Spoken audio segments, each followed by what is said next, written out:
Certain outlets will say they can't really say what they want to because they might get into trouble. But the way I look at it, as has been well documented, Swindon Town don't really want to talk to us anyway. So we could say what we like and how we like. And that was fucking abysmal. Absolutely abysmal. These episodes aren't for me to get on my high horse, so I'm going to use the intro to do so and then pass it on to my learned friends of both Swindon and Mansfield persuasion to tell you exactly what they thought. But that was truly, truly abysmal. I received a message earlier this afternoon, which I agree with, that says this is probably, almost certainly, the worst Swindon Town squad I have seen in my 20 years. And that includes relegation squads. And I sincerely hope, and I know it's not, but what should happen after what we watched today, whether you were there in the stands, whether you left early, whether you stayed, whether you were watching from home on iFollow, is everybody, with the exception, in my opinion, with the exception of Hepburn Murphy, everyone who was on that field of play, in that dugout, and in the stands as a senior official should have gone and apologised to every single Swindon fan. But not just for today, but for what this season has turned into. Absolute farce, fucking abysmal, and I wasn't happy in our WhatsApp chat. More of that to come, I'm sure. As I say, we're being joined by Mansfield fans, by Swindon fans, and before we say hello to them, we want your comments in the live chat as well. Let's roll the titles.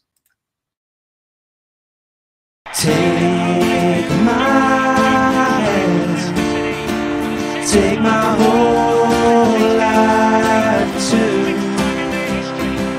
But I can't help falling in love with you.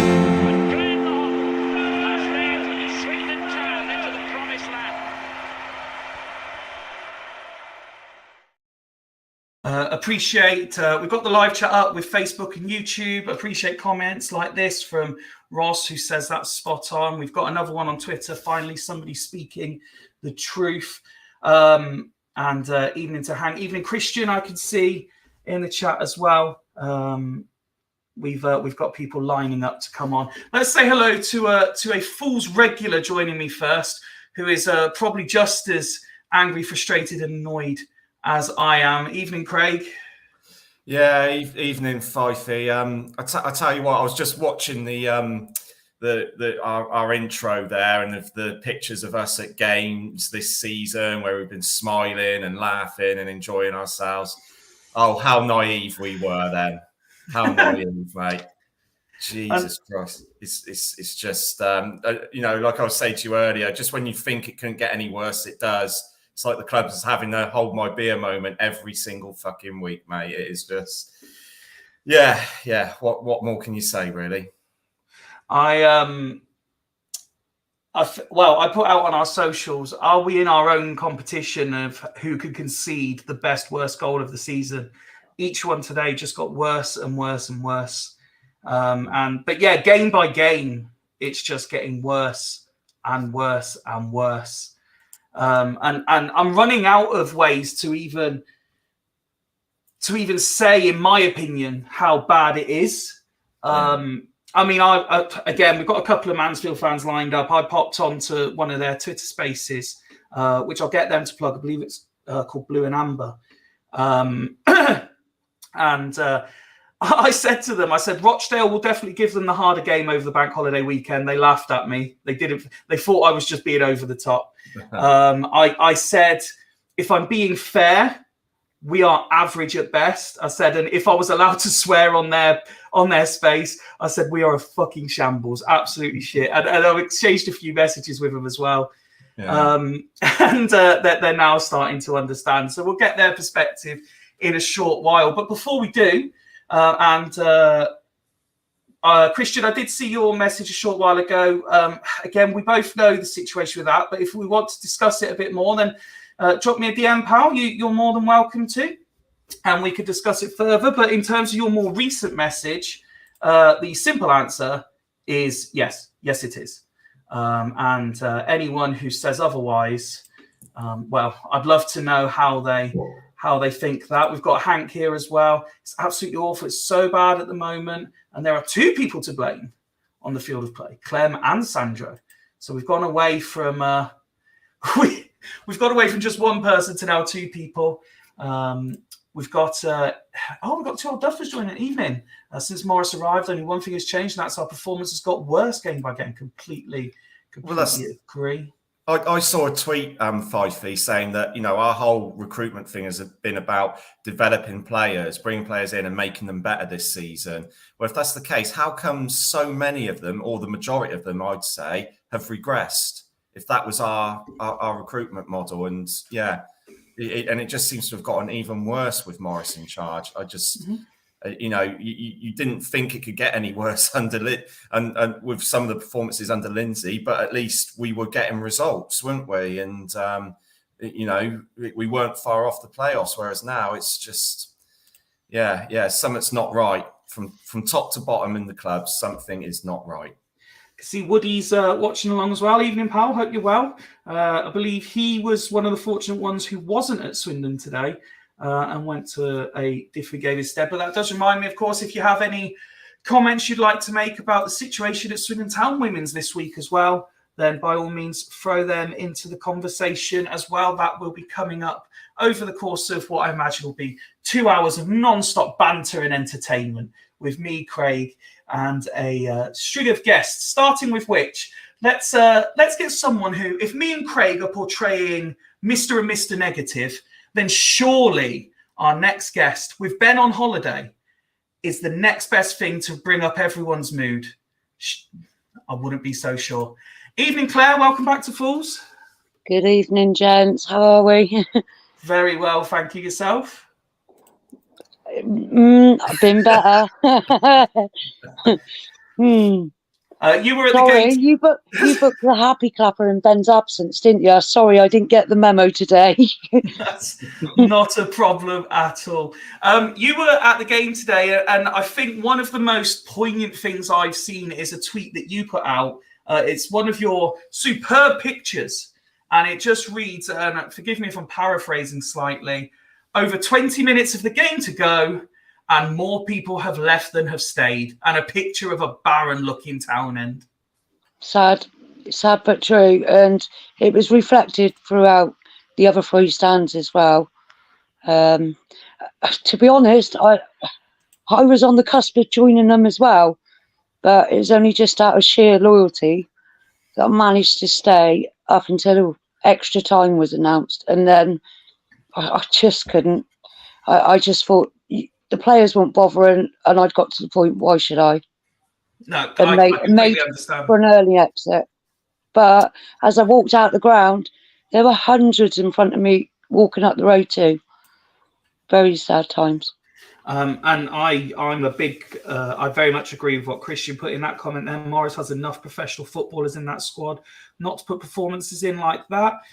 Equally, I understand that there are some fans, and listen, don't get us wrong.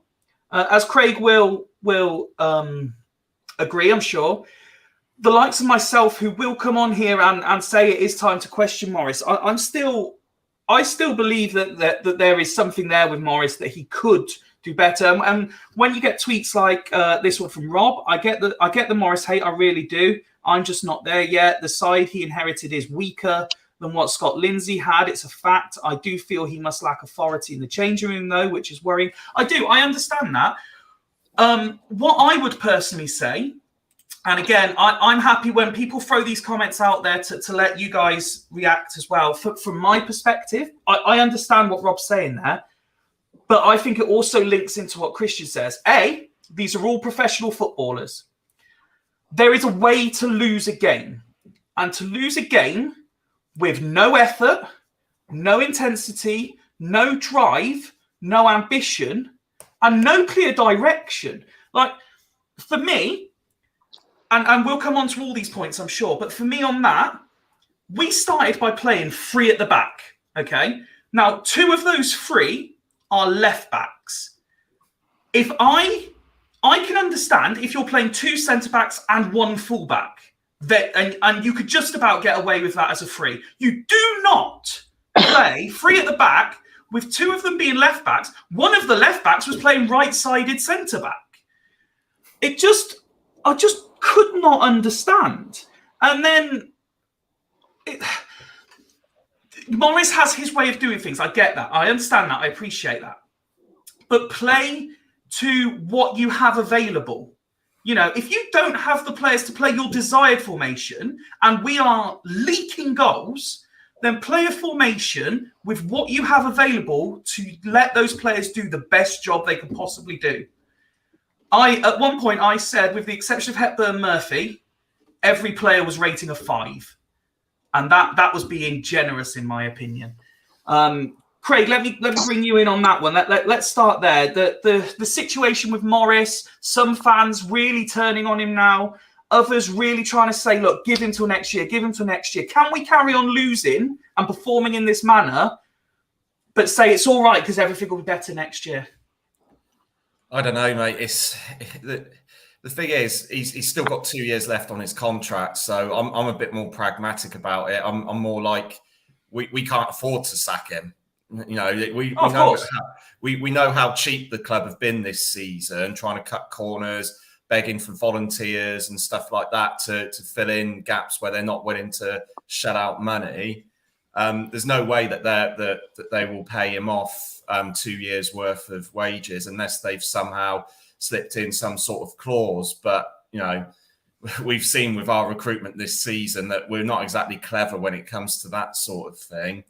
I think for me, Morris's name and reputation has been the only thing that's sort of kept. He's been quite lucky that the criticism has been relatively mild up until recently. And that's mainly because of his name and reputation. If it was Artel, who was our manager, or even Lindsay, with this run of form, they'd have been sacked by now. We know that. They would have been sacked, and there'd have been more fans calling for their heads. Whereas with Morris, people are giving him a bit more leeway. For me, you know, and I've been an advocate of this up until recently, where I said he's inherited a shit squad. He needs a transfer window. He needs a good pre-season, and let's see what he does next season. But and people saying about let him do the recruitment. Well, I've got to be honest with you. The alarm bells have been ringing the last couple of weeks. I don't know whether I could trust him to do the recruitment for next season. Would it be any better? I doubt it at the moment. It just, you know, you look at his decisions for his selection, for the formation, team selections, his substitutions and stuff like that. You know, if this was Scott Lindsay, like we said earlier on in the season, we'd have been absolutely ridiculing him. And it has started today that people are starting to do that. But he's brought a lot of time, and I think that's mainly down to his name and reputation. I am really, really concerned. I really do fear for next season. Whatever we do, I am worried we're going to end up being in a relegation battle next season, because it's the decline has been so sudden and so quick and unexpected, in my view. And you know how I feel about the recruitment this season. I said back in the summer that it wasn't good enough for a promotion team. You did. Credit to you. Me and you had said, you look for progression on your previous season. Yep. If you're not progressing, you're going backwards. And I think any fan of any football club would agree with that. And yeah, the regression is just absolutely, it's worrying.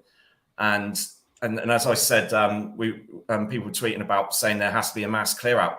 There is going to be a mass clear out, but not as many as what we think, because a lot of these players, like Adeloy, are on 2-year contracts. Now, I know Adeloy hasn't been given a fair crack of the whip, I think, but he's clearly not in Morris's plans, and he won't be used next season. I genuinely, we had a message from Rich earlier, and I agree. I know he's been my player that I've really wanted to big up over the course of this season, because he doesn't get a look in. But when you see we're in a situation where we're losing, I think at the time we were losing 3-1, possibly 4-1 at the time. We've brought off 2 forwards and he still doesn't get a look in. I just don't understand. Like, even if you don't rate him, Jody, right? Fair enough, you don't rate him. Give the boy a chance, because you never know when that moment to change your opinion will be. You might see something different in a game situation that you see in training. But equally, if you really don't rate him, you want him gone, put him in the shop window.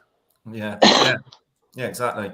And I think as well, like I've also said that some of our younger players need to be given more of a chance, like Minturn, Dvorak, and players like that.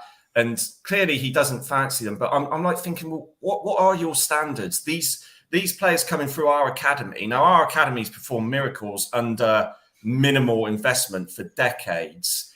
But, these aren't your Premiership, Premier League, elite academy players, so give them a chance. People are crying out for it. Give them a few games. Our season's over. We're not going anywhere. So give them a chance, because surely they can't do any worse than that shower of shit out there today. Mm-hmm. Claire, let me bring you in on the Morris debate, and before we invite the first of our guests on to give us maybe something a bit more positive, at least from their perspective. Well, Craig's already said a lot of what I was going to say. So I'm feeling in a really strange position tonight, because usually I'd be like the female version of Ben. However, I'm far from that, and I'm strangely agreeing with a lot of Cozzy's comments tonight, which is unnerving. Yeah, slightly. doesn't normally happen.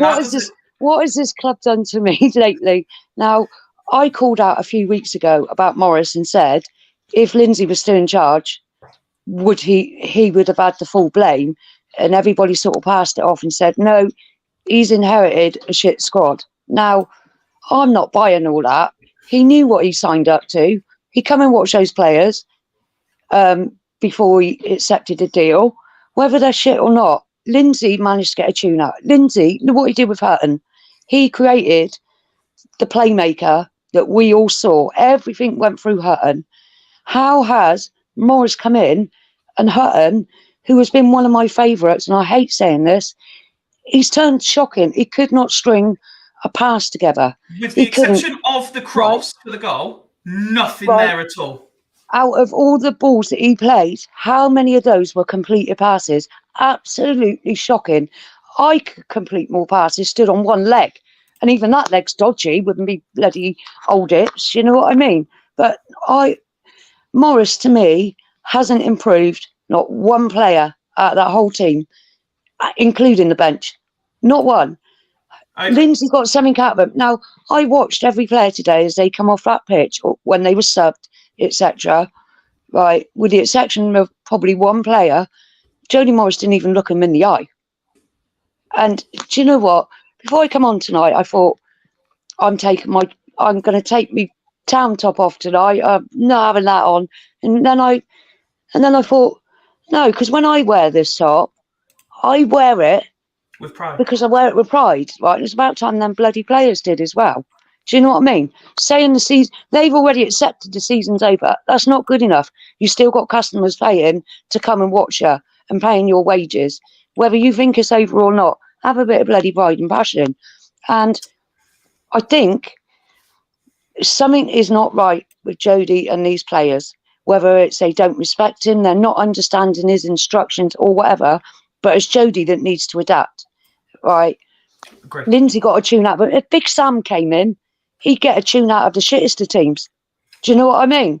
Jody is a well-experienced coach. I'm not buying it about they're all shit players. They haven't all been shit players. Do you know? It's suddenly now they've all gone backwards. Why? What's the common denominator here? It's like, I really don't know where. Oh, I can disagree with you, Cosy. Don't you worry. Yeah. I got no shame in that. Sadly, I'm agreeing with you tonight, which bothers me. Do you know? But it's like something is clearly not right. I don't know where, if there is a sole person to blame. I think it's just from top to bottom, something is wrong. Now, we say about Hepburn Murphy putting a lot of effort. Yeah, he still could have done better. Yeah.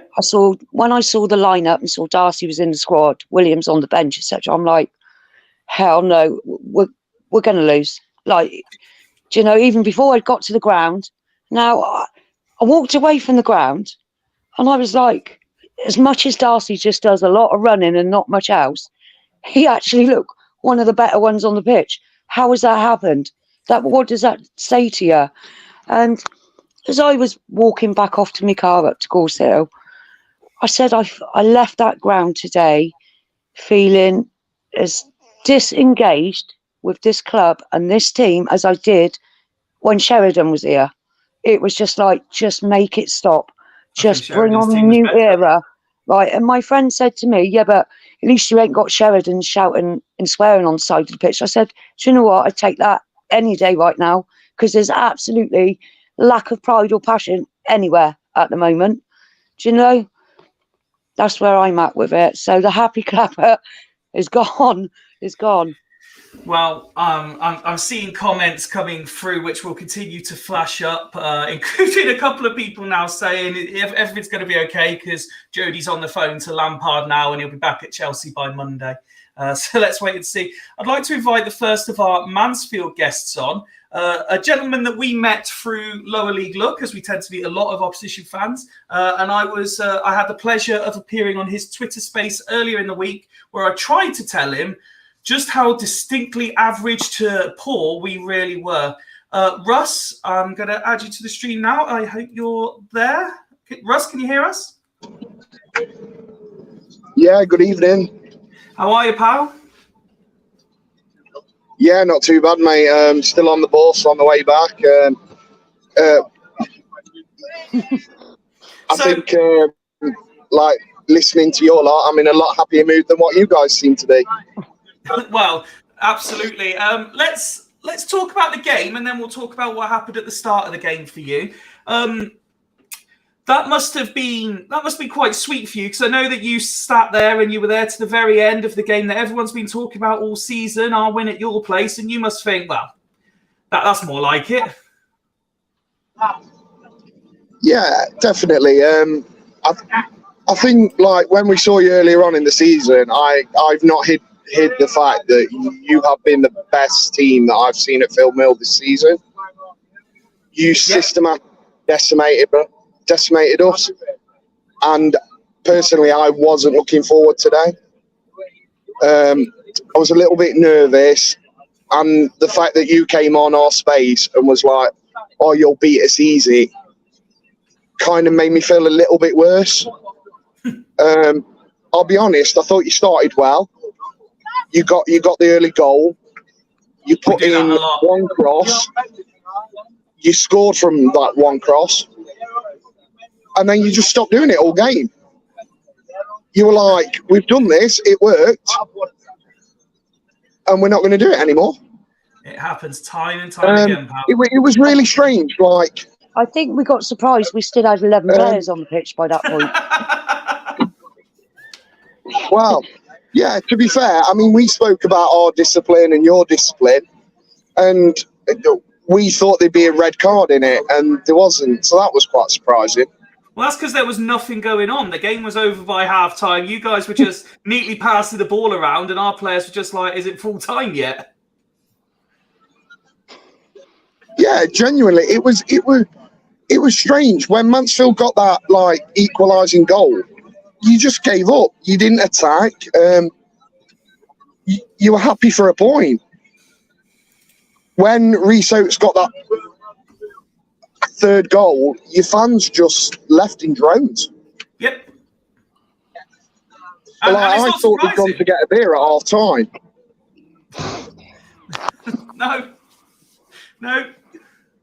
That's what it is like at the minute, mate. It is turned from a team who, despite what some people thought, a team that were at least in contention in the conversation for a playoff place, to a team that is an absolute shambles on and off the pitch. Yeah, you've had such a fall from grace, and like we spoke about earlier, and I'll say it again. When you took Charlie Austin off today, you were a better team. Your players wanted it. Attack. You're not the only person to say that we look better when Austin isn't on the pitch. And obviously, I can say this as an outsider. I don't follow Swindon every week, but genuinely, something isn't clicking there. And when you take a player of Austin's calibre off, because I think Russ's signal's just dropping. When you take someone like that off, who should be a leader, who should be everything Stephen Quinn is to us, took him off and you got better. And if I was a Swindon fan, that would worry me, because he ain't going to be on cheap wages, is he? No, that's certainly not the case. And again, as I say, it's not the only time that happened, and you're not the only opposition fan to suggest that to be the case either. From your perspective, a superb performance, pretty much. Certainly a dominant performance. How are you feeling now about charging for the playoffs? And have you got a sneaky feeling about something even more? I genuinely don't know. Like, I really want to come in here and say it's playoffs, we're going to make a push for it. But we've been so Jekyll and Hyde all season that it wouldn't surprise me if we lose to Rochdale on Monday. I'm not saying it happened, but I wouldn't be surprised. We've lacked consistency. And with Oates being injured today, it's another player gone. Yep. And let's talk about from your... I'm not sure. You're not sure. I expected a bit more positivity from you, Russ, I'll be honest. I've seen a couple of comments coming through here. You need to play to Austin. There is a bit of a delay on this coach, mate. So if I go quiet or something like that, I'll apologise. No, it's fine, mate. It's fine. We've had worse delays, believe me. It's the joys of being live. Yeah, I can see the comments coming through. We need to play to Austin's strengths. That's true. But again, that comes down to the players taking responsibility on the pitch to execute the job and the game plan that Jody's setting out, I would say. If he's not setting out to play to Austin's strengths, why is he playing him? And if he is setting out, then why aren't the players doing as instructed? Russ, let me ask you also, at the start of the game, we've been working for a couple of weeks and we've been talking to Swindon Town and you got a moment that you were quite happy with at the start, weren't you, where you got to meet one of your all-time heroes? Oh, genuinely. So this, regardless of the result today, this was the best. And, you know, genuinely, Fifey, thank you from the bottom of my heart, mate. I got to meet Lee Peacock, and as a child, I grew up, I watched Lee Peacock play for Mansfield. Me, not for every Stags fan, but for me, he was my favourite Stags player, special. And thanks to Fifey, I got to meet him today, and it was amazing. I had a photo with him. We got to talk about Mansfield. He spoke about how he loved his time at Swindon, but he loved it at Mansfield for different reasons. The fact that when he played for Mansfield, there was no pressure. He sometimes didn't get paid because we had a bit of a shit chairman at that time, sorry for the language. Yeah. And it was just genuinely, it was just really nice. I spoke to him about getting the first ever hat trick with the yellow ball, and and he still got it in his ass, and it was just really nice. He said he'd try and get over second half to sit with him. I think because you were getting spanked, he didn't want to come over, which, to be fair, is understandable. Yeah, But completely. genuinely a nice bloke, and yeah, I really appreciate that, Fifey. I've got a photo on my phone that I will never ever forget, so appreciate that. Well, I'm delighted that we were able to play a part, and thank you to Swindon Town for their help with us sorting that out. And I'm just delighted that we were able to give you more than just an absolute hammering to remember today by. Yeah, definitely. I mean, I'm still on the coach. I think we've got, how far are we away now? About half an hour. I think we're about half an hour away, 45 minutes. I'll go in the bar, I'll have a celebratory drink. But no, genuinely, I think moving forward from, let's say, from an outsider's point of view on Swindon Town, there was a lot of you that wanted rid of your previous manager. I saw it. And even when we've had our wobble when we were in the playoffs and people wanted rid of Cloughie, you were just touching the playoffs. You were right behind us. Yep. And you've got rid of your manager and brought in another manager that it's not clicking and it's not working. Now, the problem is do you stick with him or do you get rid? And this is the thing. At the moment, you're very much like you're in that Kevin Betsy situation that Crawley were. Something's not happening. I think, personally, you probably need experience. And yeah, it's hard to come by, but I don't think Jody Morris is a man for you. And that's, Swindon fans might not be happy to hear that, but genuinely, you were poor. And I mean Crawley poor last Saturday. That's how poor it was. And that's not me rubbing it in as a Stags fan. That's me being genuinely honest. You had no plan B. Your best plan B was taking Charlie Austin off. And genuinely, game on Monday against Trampy, I wouldn't even start him because you're a better team than I. Well, it's certainly food for thought. Russ, thank you very much. Unfortunately for us, I'm glad you enjoyed your day and you had your moment. Thank you for popping on. And by all means, please continue to watch along on one of the various streams. And if you want to add anything into the live chat discussion, you're more than welcome to. But until we meet again on Lower League, look, buddy, thank you very much. And safe trip for the rest of the journey home. Yeah, cheers very much. Nice to meet all three of you as well. So take care and cheers, Russ. Try to enjoy the rest of the season. And, I don't imagine it. I don't imagine it. That is Russ from Blue and Amber. That's where you can find his Twitter space. I'm sure I think they normally do it on a Wednesday night, and I'm sure their reaction to today's game is going to be fun. I don't blame you if you don't want to tune in and listen, though. It could be fair, their fans were class today, to be fair. Yeah. They were loud all the way through. Travelled well, supported the team well, and quite rightly came away with the points as well. So fair play to them. I thought they were a decent bunch of fans. Yeah, no, that's very gracious of you to say. I think, Claire, to be fair, because it's easy when we're so downbeat about our own team that we don't acknowledge that of the opposition fans. We do have two other opposition fans waiting in the wings to come on. But let's talk a bit more about ourselves, Craig. Defensively, and I've already spoken about what I think was a tactical fucking blunder by Jody. But defensively, why are we so shit? Like, I think the message I put in our WhatsApp chat for the second goal is how on earth have not one but three players been given the freedom of Wiltshire in our penalty area? I got a message from somebody outside of Fools today saying, I've only just noticed that we zonal mark in League Two. And I said, that's being generous. We don't mark at all. Yeah. It's I mean, the goals just looked worse and worse from a defensive point of view. But it's not just the defense. I mean, the defense are responsible. Don't get me wrong, but we just don't defend from the front properly. Teams just seem to be able to cut through our midfield like a hot knife through butter. And it's got that cliche book out tonight, Craig. Yeah, I did. I had to think about that one as well. Am I saying it right? But it's just appalling, mate. And there's no excuses now. We said, we have. There has been times when we've had a makeshift defence due to injuries and suspensions and stuff like that. But these are our defenders. They should be doing better than what they are. And again, those that were playing well, even Blake Tracy, who we've been raving about, he seems to have declined. Clayton's declined as well. And I just don't really understand what's going on. And one of the things that annoyed me today, really annoyed me, I think it was for the second goal.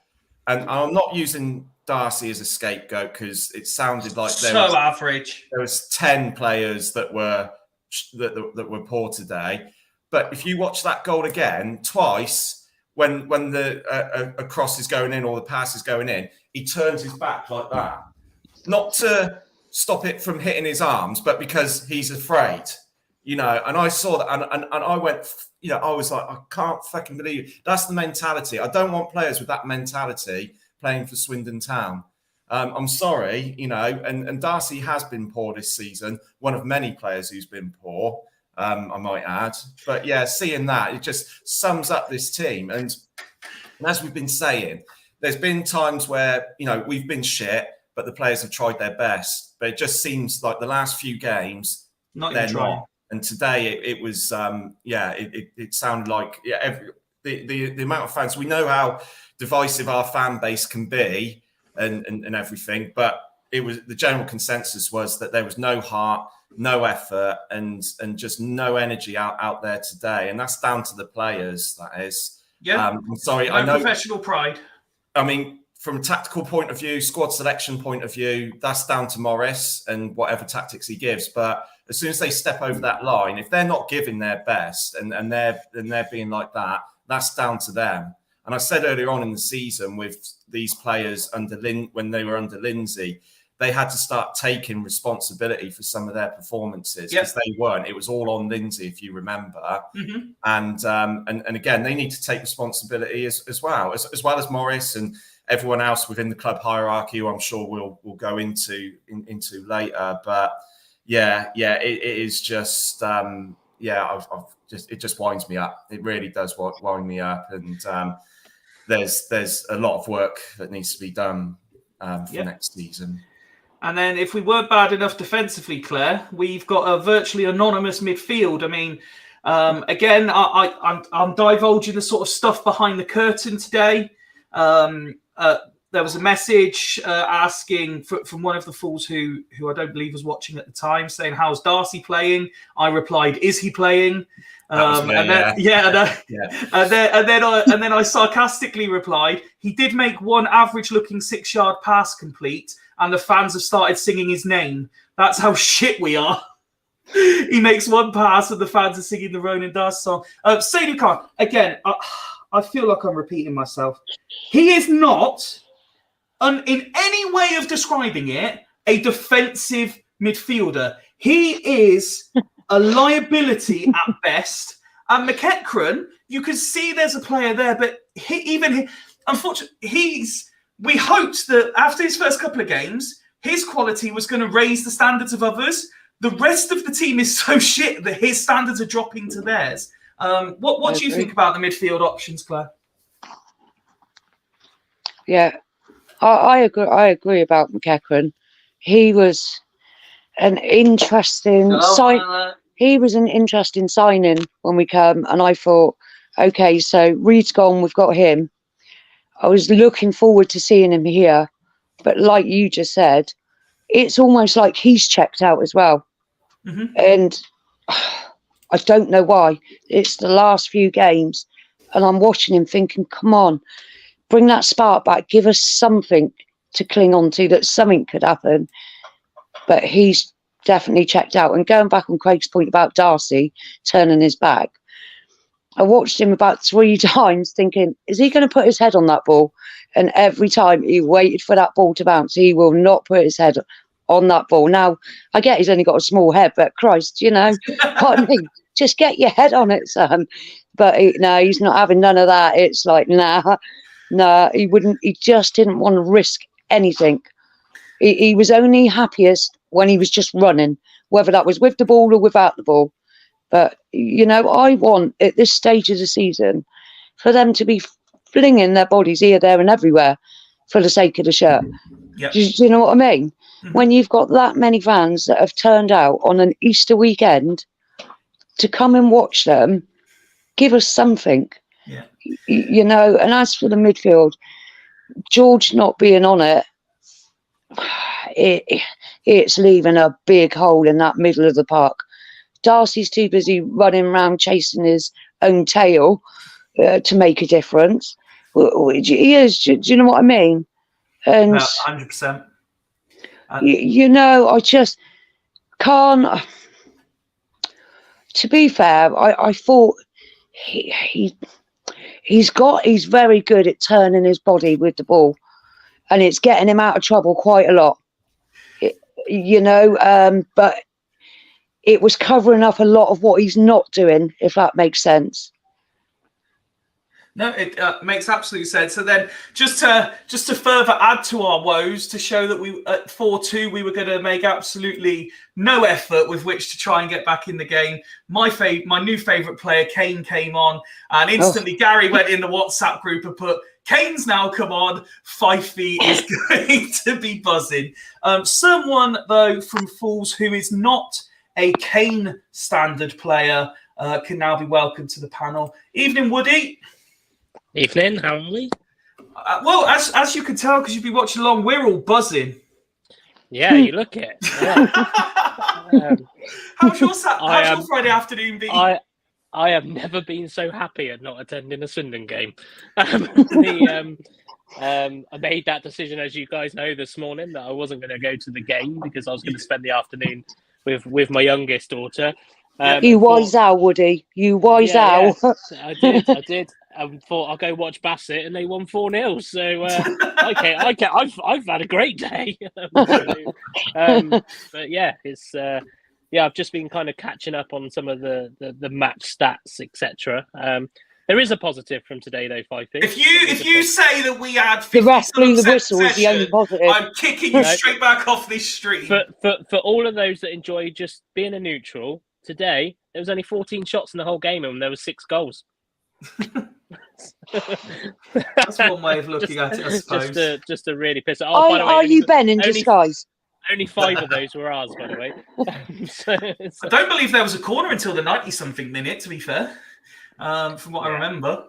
But before we sour the mood any further, Lucas, I hope you're still there. We're going to welcome our latest Mansfield fan onto the stream to give his views. Lucas, are you there? Let's hope he's. You know you go on it. Hello, yeah. You know you go on it. You're gonna be a fucking twat. I'm not going to. Don't you worry. Don't you worry. Lucas, if you want to be a fucking twat, you be a twat. That's fine. You do know that they can hear you calling me a fucking twat and they're laughing at me. Yeah, they can hear you taking piss out on me. Could you just turn your camera on, Lucas, if that's all right? It's not even funny, is it?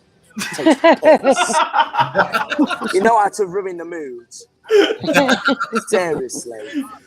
So you're on the same supporters coach that Russ was on a few minutes ago. I'll start with the same question. You must be buzzing after that performance and result. My camera is on. You're behind. I swear to God. Fuck's sake. Look, the camera is on. Oh dear. Yeah, I mean, it was everyone. I am basically, Claire is basically the carbon copy of what everyone thinks I am. Everyone thinks I'm a dark cloud and a miserable bastard, but I, in reality, I am just down to earth about things and don't like to get carried away. Like I said after the game, it was a good performance and we played well, but we could still be better. Well, yeah, I mean, you conceded 2 goals for a start. Yeah, I mean, obviously, it's very, very rare you have a perfect game, but we need to try and... I know we're scoring goals at the minute. I think that we've scored 4 2 games in a row, but we need to stop conceding because we're not going to be scoring 4 every time. And, normally 2 is enough for at least a point most days. Mm-hmm. No, we've been exchanging messages since I featured on Blue and Amber the other day, and you were saying you thought maybe I was going over the top with how negative I was, but today you said you were expecting a lot better from us. Yeah, definitely. I mean, from the start of the season when you came to us and you absolutely battered us, I thought it was going to be really tough, especially our recent form. I mean, yeah, don't get me wrong, we won 4-1 against Crawley, but it's also just Crawley. So we never really understood if it was a good performance or if it was just how poor they were. But now you've scored 4 against just Swindon. I know. I mean, looking at how poor you was as well, I think we need to play someone that's up there with us. I mean, we've got Orient and Stevenage coming up, and hopefully that'll give us more of an accurate representation of where we actually are. Mm-hmm. And so similar to what I asked Russ then, I know you said you're a bit more of a realist and you don't like to get carried away, but when you see the goals that are going in the last couple of games and the performance levels you've got, are you thinking playoffs is achievable? You get ready for this, because I've said this all along, so don't you two fucking laugh at me. Understood? I've said all along, and regardless of how poor we were over the 0-0 draws, the 1-1 draws, however, I said all along we will make the playoffs, and I still stand by it. Okay. I never wasn't confident we weren't making the playoffs. Okay, and what about, do you think Autos is just too far away now? No, definitely not. I mean, it's tight again, like it was last season. Mm-hmm. And we do have a fairly decent running compared to others. I think we've got Stevenage and Orient in the top half, and that's it. The rest of them are down there: Rochdale, Colchester, Harrogate. You know, so we've been quite lucky with the running, and I don't think we'll do it, but it's not out of reach. And Ross was saying, obviously, another player that looks like might be missing now after today, but I believe you've got 1 or 2 coming back to fitness, so that must help, including, is Reed on his way back as well? Yes, I was expecting him to be on the bench actually today, but it won't quite make it. He's niggled himself again in training, I think. I think he was on the bench for 1 game. I think it was against Sutton. Yep. And he niggled it in training again later in the week, so he's out again. Mm-hmm. Callum Johnson, I think he got 30 minutes worth of action today. He's on his way back. Maris got the second half. He's on his way back. Yep. So we've got key players back at a key time, and we do really need players because, well, I think half of the bench has been made up of academy players for the past 2 months. So. Well, listen, thank you very much for popping on. I appreciate it. Good luck for the rest of the season. And thank you very much. And again, safe journey for however long you've got left on that coach. And again, live chat's still open. So if you want to carry on and listen to how badly we dissect it, you're more than welcome to throw a few comments in. And I know Jay, the third supporter we've got lined up, he's next to you. He'll be invited on in a few minutes. All right, cheers for that, buddy. Look after yourself. Cheers, Lucas. Take care. Yeah. I want to take a quick sidestep, if I may. And Woody, I'll let you, as you've joined, I'll let you start this one off. How much is it going to be a real kick in the balls when we all receive the "please buy your season tickets" email this week? It won't be a kick in my balls, but I won't get them on anyway. Well, you know, I've said it all along. It's that emotional blackmail in it that, you know, we need a budget to compete, so we need season ticket holders. But I'm pretty sure that if you put us in parallel to some of the other clubs in the league that probably have less season ticket holders than we do, and they seem to be doing all right without it. Mm-hmm. So I never buy that. I hate that emotional blackmail of we rely on season ticket. Yes, of course, it's a fixed income. Of course it is, and it's good to have there, but that fixed income, if you know what it is in August and you still fuck it up in August, it ain't going to help you in January. So it's, I think, you know, we didn't reach the 6,000-7,000 or whatever the target was, but I still think there was a reasonable amount of season ticket holders and there's a reasonable amount of money going into the club. You know, I know they've done a great job to clear a lot of the debt, but there is no way in hell that there's not a lot of money going into this club. when we compare it to elsewhere as well. So, I just think that the problem is, I mean, I haven't had a season ticket for 3 years now, but the problem is people will still buy them, and they know they will. The club know that the loyal 4,000 people will say they're not going to buy one, but they'll still buy one. They know that's going to happen. So in some ways, kind of, they're trying to appeal to the newer fans, which is why they start to look outside the match day experience and all that kind of stuff. Like I always said, I think, is it 10% you get off in the bloody shop with a season ticket holder? I think Port Vale get 25.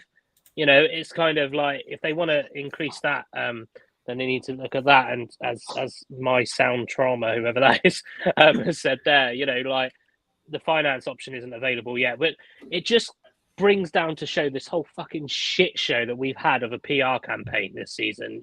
Like everything comes with controversy. Like, and we'll talk about the women's later, I'm sure. But if we're talking about even just the season tickets, we had the disabled season ticket fiasco, we had the under 16s fiasco, we had the, it's just everything is an absolute PR nightmare. And I just think in some ways, not a kick in our balls, probably some balls to the club if they actually do post that out this week to say, come buy a season ticket, especially if we lose on Monday as well.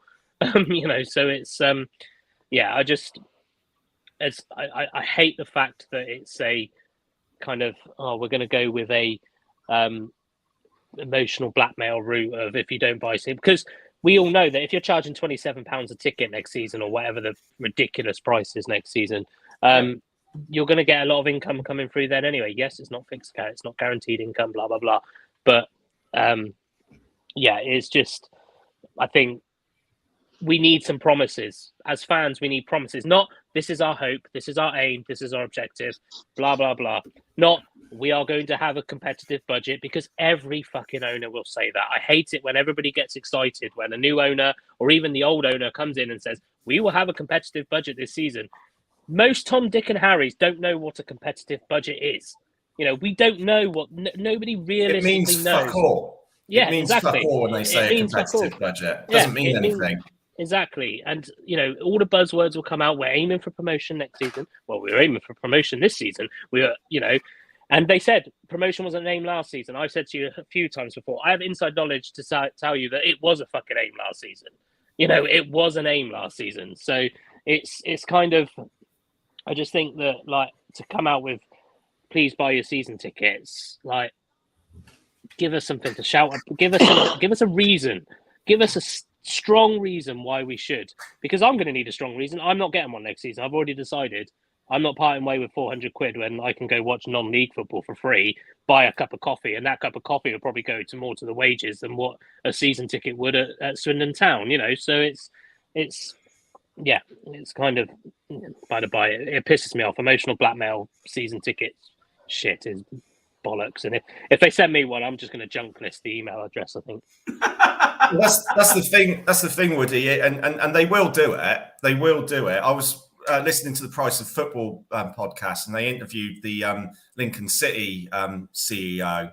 And Lincoln, and I'm not trying to be big time, but they've got a smaller fan base now than us. They got about 10. Their ground only holds about 10,000 and all. They've only got one fan-made podcast as well. Sorry, they've only got one fan-made podcast as well.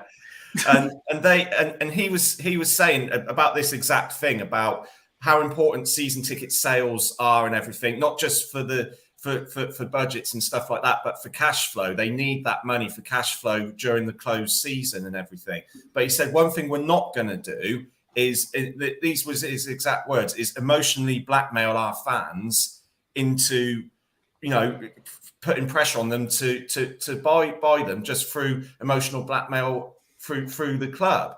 He said, people are going through a cost of living crisis and things like that. We're not going to sell it like that because we don't think that's fair, and it's not fair to put that sort of pressure on our fans. But that the club, that our club are going to do the exact opposite, and we're going to have Rob Angus at the advisory board minutes, and no doubt being interviewed on the Sir Tom Broadbent and everything, and he's just going to say the same shit that he's been saying all season about that we need, we want to increase our season ticket sales. We want fans to come out. We want them to support the club and everything. We have supported the club this season. This club has been so well supported the last 2 seasons, and we've got nothing back off of them. We got nothing back. And, for me, it all comes back to how tin pot this club has been run this season. The amount of times we've said on this pod about other fan bases and other clubs being tin pot, well, the way our club has been run this season has been fucking tin pot from top to bottom. That was me thinking, with no Ben tonight, we weren't getting the word tin pot. You probably were. Very good there. Probably were thinking I was the last one to come out with it, but it's just how our club has been run this season, and I blame them all. I'm starting from Clem, Zav Austin, who mysteriously has now disappeared off the club website. No mention at all or anything about what's going on with him. Sandro, of course, as well, and Rob Angus. Rob Angus is the CEO. He's got to take some of the responsibility for this season, and I don't think he gets enough criticism for the way he's handled it. He does on here. Well, yeah, he does on here, yeah, but just generally he doesn't. And his name we haven't got an episode for about 3 months without mentioning his name. Well, yeah, true. Well, but we're the exception rather than the rule, aren't we, mate? So do what we want. So, yeah, we do what we want. And then again, it filters down and it goes to the management, the coaching staff, and the players. None of them have been, it's just not good enough. And, from the way we've been trying to cut corners by getting volunteers to do this and that, delivering lunches and stuff, like we're some sort of fucking non-league club that's relying on volunteers. We're not. We're a professional football club. We're supposed to be a professional football club, but no way are we being run fucking professionally. The only thing the club seems to have done right is the ground purchase, which I'm amazed that went through as smoothly as it did, because it was a Swindon thing to fuck that up as well. But yeah, it's a collective responsibility from top to bottom for this. Let's not forget Craig as well. Like, although he was a fucking horrible con bastard, the ground purchase was not this board's idea. Then, if we could give, and I hate it, but if we could give even the shyest amount of credit. Oh, fucking hell, now you're clutching. The shyest. Yeah, I am clutching. But what I'm saying is that we can't keep going, this board have pushed through the ground purchase, because that had started before Clem had even come over, before Clem had fully taken charge. So to go, this board has been successful because we've got the ground purchase. Yes, they might have pushed it over the line, but the trust had a lot to do with that. That wasn't, the trust hired the lawyers. The trust had, well, they didn't hire the lawyers. They have a lawyer in their ranks, I think, didn't they? But so that wasn't fully. Yes, we had the investment, but that wasn't just this board thing. That was previous as well. Oh yeah, I agree. Yeah, totally, mate. But my point being, I was just surprised we didn't fuck that up as well, because like you were saying earlier, Woody, the amount of PR disasters we've had, it's just been totally unreal. And there seems to be a decay within the club at the moment, and it's just seeping through all levels and now into our fan base, because, as Claire was saying earlier about the detachment and the disinterest in the club now, and I've and it wasn't that I don't even think it was that bad under Sheridan towards the dying days of the Lee Power era, through lockdown and stuff like that. But yeah, it's something's not right, and I think also the club need to start fronting up and being honest and coming out, not just wait for the advisory board minutes to make things happen. Get out there, use your social media, use YouTube and Facebook and Twitter and stuff. They've got a social media team, they need to get out there. I want to hear from Rob Angus. I want to hear from Clem. I want to hear from Sandro and everything. All we hear from is Morris. Morris gets his fair share of the blame and everything, but because he's the only one who's out there fronting it, he's the one who's getting the majority of the blame. And a lot of it is justified, don't get me wrong, but there are so many other people responsible for this shit show of a season, and they need to be held accountable. Well, there's lots of stuff coming in via various media streams, but to paraphrase something you said just there, Craig, you want to hear from Clem, you want to hear from Angus, you want to hear from X, Y, and Z. I'd like to hear from our third Mansfield fan of the evening, because there's still plenty more for us to dissect. Jay, I hope you're there and you're able to join us now. Evening, Jay. How are you? I'm good, thanks. How are you? Did you? Nice little fan reception you got there as you come on. I can see you're still on the bus, not quite back yet. But how was your trip to Wiltshire? Did you enjoy yourself? Yeah, it was good. Had a nice time in the Magic Roundabout. Yeah, it's fun, isn't it? Good day out. Good day out. Who from? We're obviously talking a lot from a Swindon perspective, but as bad as we were, was there anyone in a Mansfield shirt that particularly impressed you today? Not really. Perch was solid. Kept Charlie Austin quite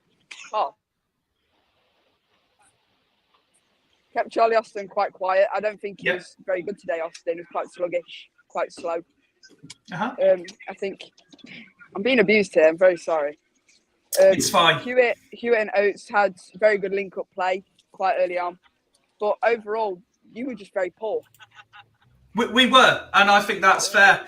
As I asked the other two guys, did the result as much as the performance give you a sort of morale boost ahead of the playoffs and stuff? Do you feel more confident about making it? Yeah, it shows our quality that we can bag goals. What have you got a problem? Sorry about this. We've got quality in the final thirds, but I think overall your defence today was very poor. Not just today, mate. Believe me. Your zonal marking was very poor, and we're getting off now. Made it back. Your zonal marking was very poor. You couldn't really defend well, but 2 goals from us was just you not marking us, and it's to open net. We heard from the other guys, and although the results are looking good, do you still feel yourself that you need to play someone higher up in better form to really gauge just how much it's turned, or are you quite happy with the way things are going at the minute? I'm happy with the way we're going. We played you early on in the season. You absolutely hammered us, and to come back and hammer you, it gives us a morale boost that we can beat somewhat quality teams. Are you a little bit frustrated that you conceded the 2 goals that you did? Yeah, the first goal was very sloppy. We're not marking; it just weren't good enough, and can't remember the second goal. Completely forgettable. So tell me then, you said that confidence is building a little bit. You've got Rochdale on Monday. Are you looking at another 3 points there, or as I suggested, are you worried that they're going to give you a much tougher game? I think it'll be another breeze, easy 3 points. Rochdale, they scored 4 goals today, but 4 shots on target, I believe. They're very clinical, but I don't think Rochdale have the quality to beat us. Okay. Well, I appreciate you taking the time to come on as well. I know you're ready to get off the coach. So I know all the guys there were on the coach. So thanks to all of you for joining, and good luck for the rest of the season. All right. See you later. Cheers, Jay. That's very more gracious in defeat, those set of fans, aren't they? I'll be on there giving it the all that. They're all being very polite. Right, so let's drill a bit deeper then. We've got we're an hour in, and I think to an extent we've all kind of held our tongues a little bit. But come on, Craig. I don't know. Craig's used the word tin pot. Woody's touched on giving a bit of praise to Power, and I'm not a happy clapper. What has happened to Fools? It's gone into meltdown. This is what supporting a club like Swindon does to people. And as for us being able to score a goal, Craig, did you hear the town end singing, "How shit must you be? We've managed to score at home." I wasn't No. at the game, Claire. Oh. I had the chance to go, actually. My mate wasn't going, and he said I could use his season ticket, but I turned it down. I mean, what that just shows how much of, even the incentive of a free, going for free, that wasn't enough to convince me to go. And I'm so glad I didn't. Had a great time at Farmer Gals with my family. And yeah, everything was rosy. Beautiful. Well, there was a load of horse shit on the pitch. Yes, you didn't need to go to Farmer Gals for it. Yeah. I was. It was absolute shite. Yeah, I'd rather wade through the field of that than go to the county ground and watch it in motion, to be honest. But yeah, it was. But yeah, what you're saying about that, that's probably just typical. We just are. We've turned into a shit team, haven't we? Over the last few weeks. And again, like I was saying earlier about the club in general, it's been just a slow decay, and I can't see any way of bouncing back from it. It worries me.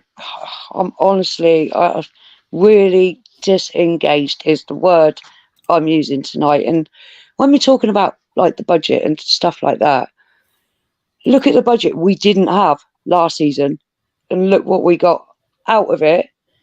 And the fans were more up for it with lack of budget and everything, but we had a belief and do you know what I mean? And this year, we should be absolutely on a high. Like you said, we bought the ground in a joint venture. We should absolutely be buzzing.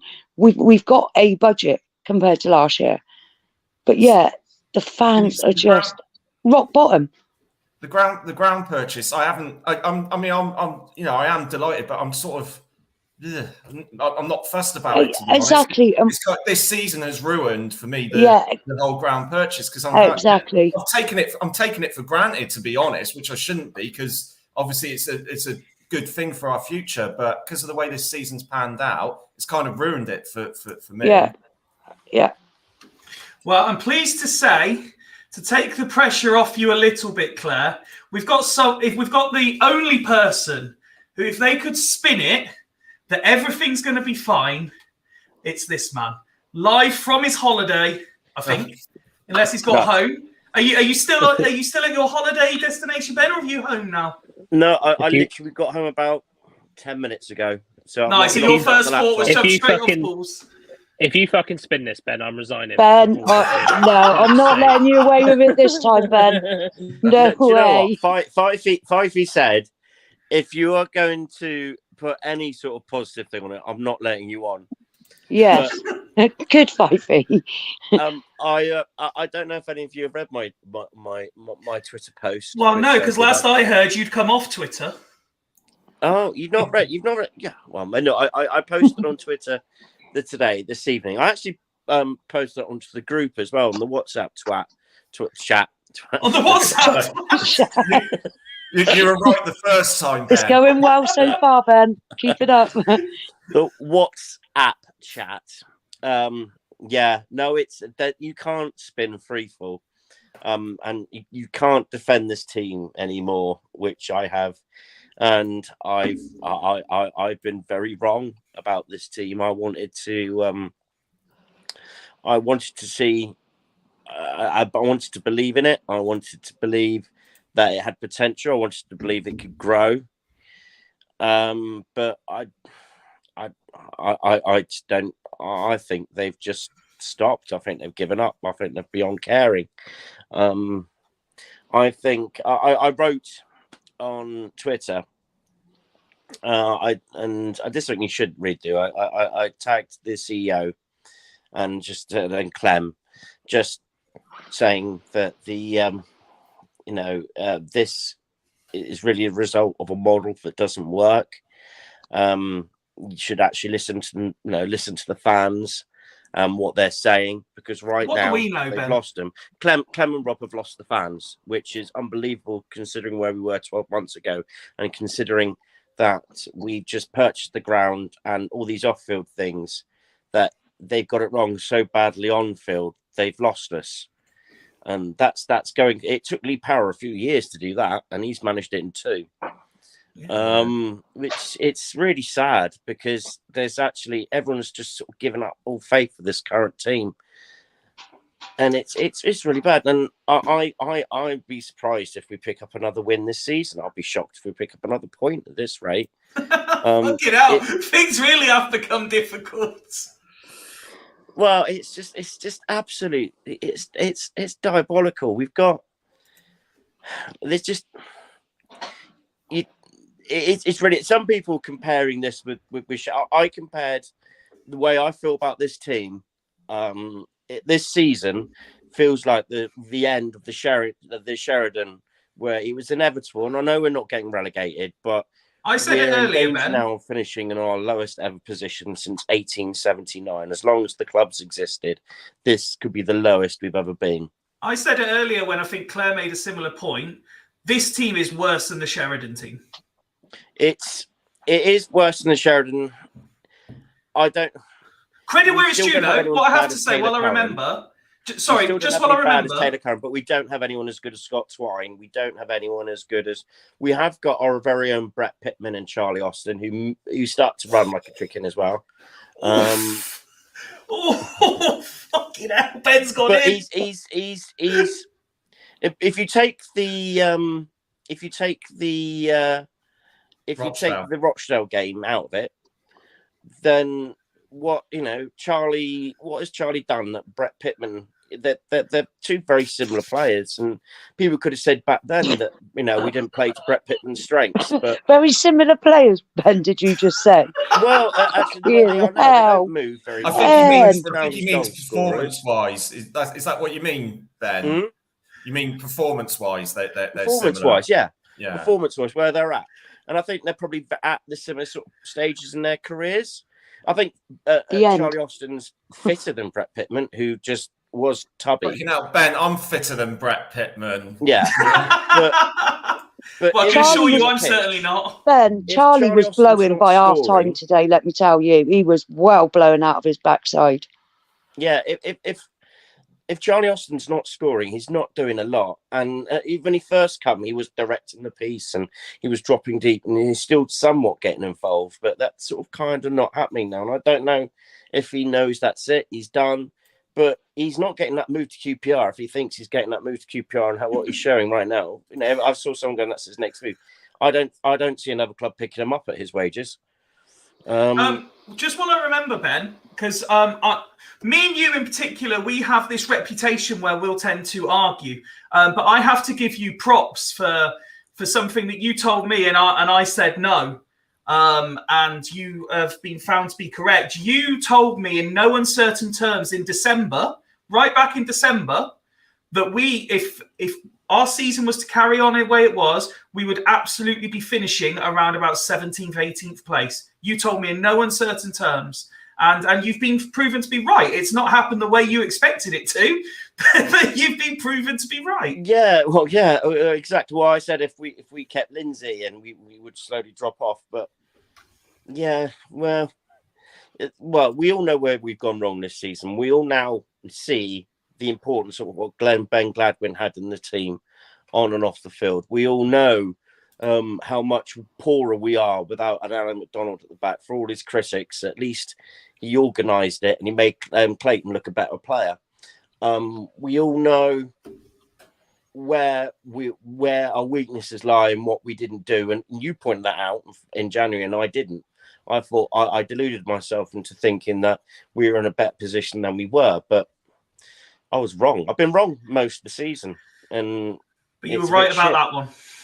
Yeah, it's a bit shit. But... Okay, I've got a question for you all, and it's a question that I've had sent in to me, and it kind of goes right back to the point we were making at the beginning of the show, but looking at it from another perspective. Craig, I'll start with you. What if it? We mentioned about our criticisms of Jody and the player's level of performance. And I think Claire's said about playing for the badge, etc. What if it's a case of already Jody's lost the dressing room and the players just don't like him and they're not playing for him? Do we think that's possibly a factor?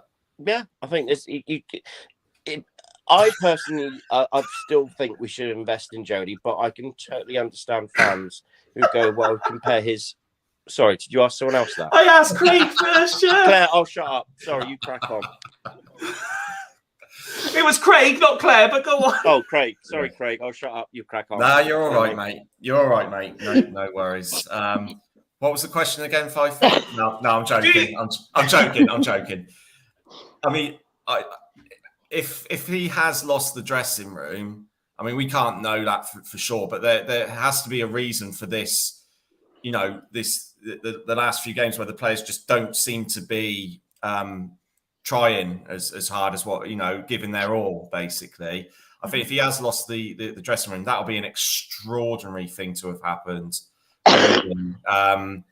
But I mean, you know, most of them are very, very young. You know, most of them are young. Well, not very young, but most of them are young players and everything. So, you know, despite what's going on, you know, some of these players are going to be playing for their careers. You know what I mean? So, I think if he's lost the dressing room, that would be so surprising. And I'd imagine that he would have to have been a total arsehole to the players in order for him to have lost the dressing room. Sorry, mate. I've got to go.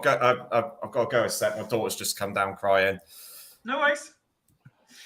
We'll let Craig go sort that out. Claire, do you think there's a hint that he may have lost the dressing room?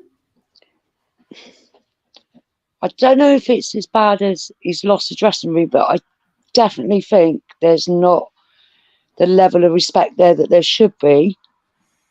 Regardless of that, though, going back to what Ben said about Sheridan's squad, now he'd lost that team's respect, but they still had enough pride in that team to play for that shirt, regardless. Your likes of Broadbents and oh god, gone now out of my head. Hey, Audrey. yeah, do you know what I mean? At least the players were still had a bit of pride in themselves. So regardless of whether he has lost the dressing room, it's not Jodie Morris who pays the sodding wages. It's us putting our hands in our pockets. You're playing for us. Do you know what I mean? So, but I do think something is definitely not right. If you watch the body language between the players and Morris when they're passing each other or being subbed or such, certain players he seems okay with, others he won't even look in the eye. So something is clearly not right. And whatever it is rubbed out throughout the team. And like even the lack of Clayton not being anywhere in that squad today, despite the fact that he's not injured, is something. Hey, that we're aware of, obviously. I think didn't Morris say in his post-match interview that he wasn't injured? I've not heard it yet. I'll be perfectly honest on this point. I was so angry after the game, which is funny because on Monday's show, Monday's show, I said that I was so disconnected from it, I wasn't angry anymore. I just didn't care. But that's exactly how I felt today, leaving that ground. I wasn't even angry, and even like I said earlier in a tweet, the fans that were around me were no longer angry, and I walked away and I thought, what has happened to our club? That our fans are not angry, that we're 1-0, that we're 2-1 down, we're 3-1 down, 4-1 down. It was just like, here we go. How many more? Ref, blow the whistle. Do you know? And one poor little lad, a couple of rows behind me, was cheering all their goals. Like, and I think he just wanted to see a goal. Do you know what I mean? It's just got to that stage, and it's like even if Morris has lost the dressing room, I'm not sure where I am with the point that Craig made earlier about we can't afford to get rid of him. Can we afford to keep him as well, though? Because if we don't and he's not working and we're just keeping him because we don't want to pay him off, the consequences of doing so are just as bad. Do you know what I mean?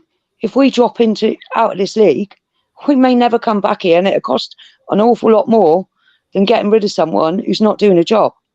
Yeah, you know.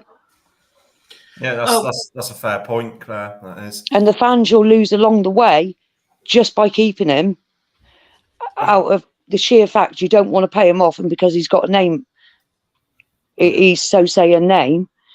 But then like I said, going back to last season, we had no budget. We had 5-6 players that hadn't been paid. We brought Garner in, who'd been sacked at his previous club, and look how that turned out, and the fan engagement and everything. And yet somehow this season, a year down the road, we're worse off when we should be in a better position all around. Do you know? I'm just so disillusioned, disengaged, and any other word I can think of tonight before the show's over, I'm going to be using. Do you know? And that's coming from someone who's always been a happy clapper. I've never once ever called a player or manager out on social media.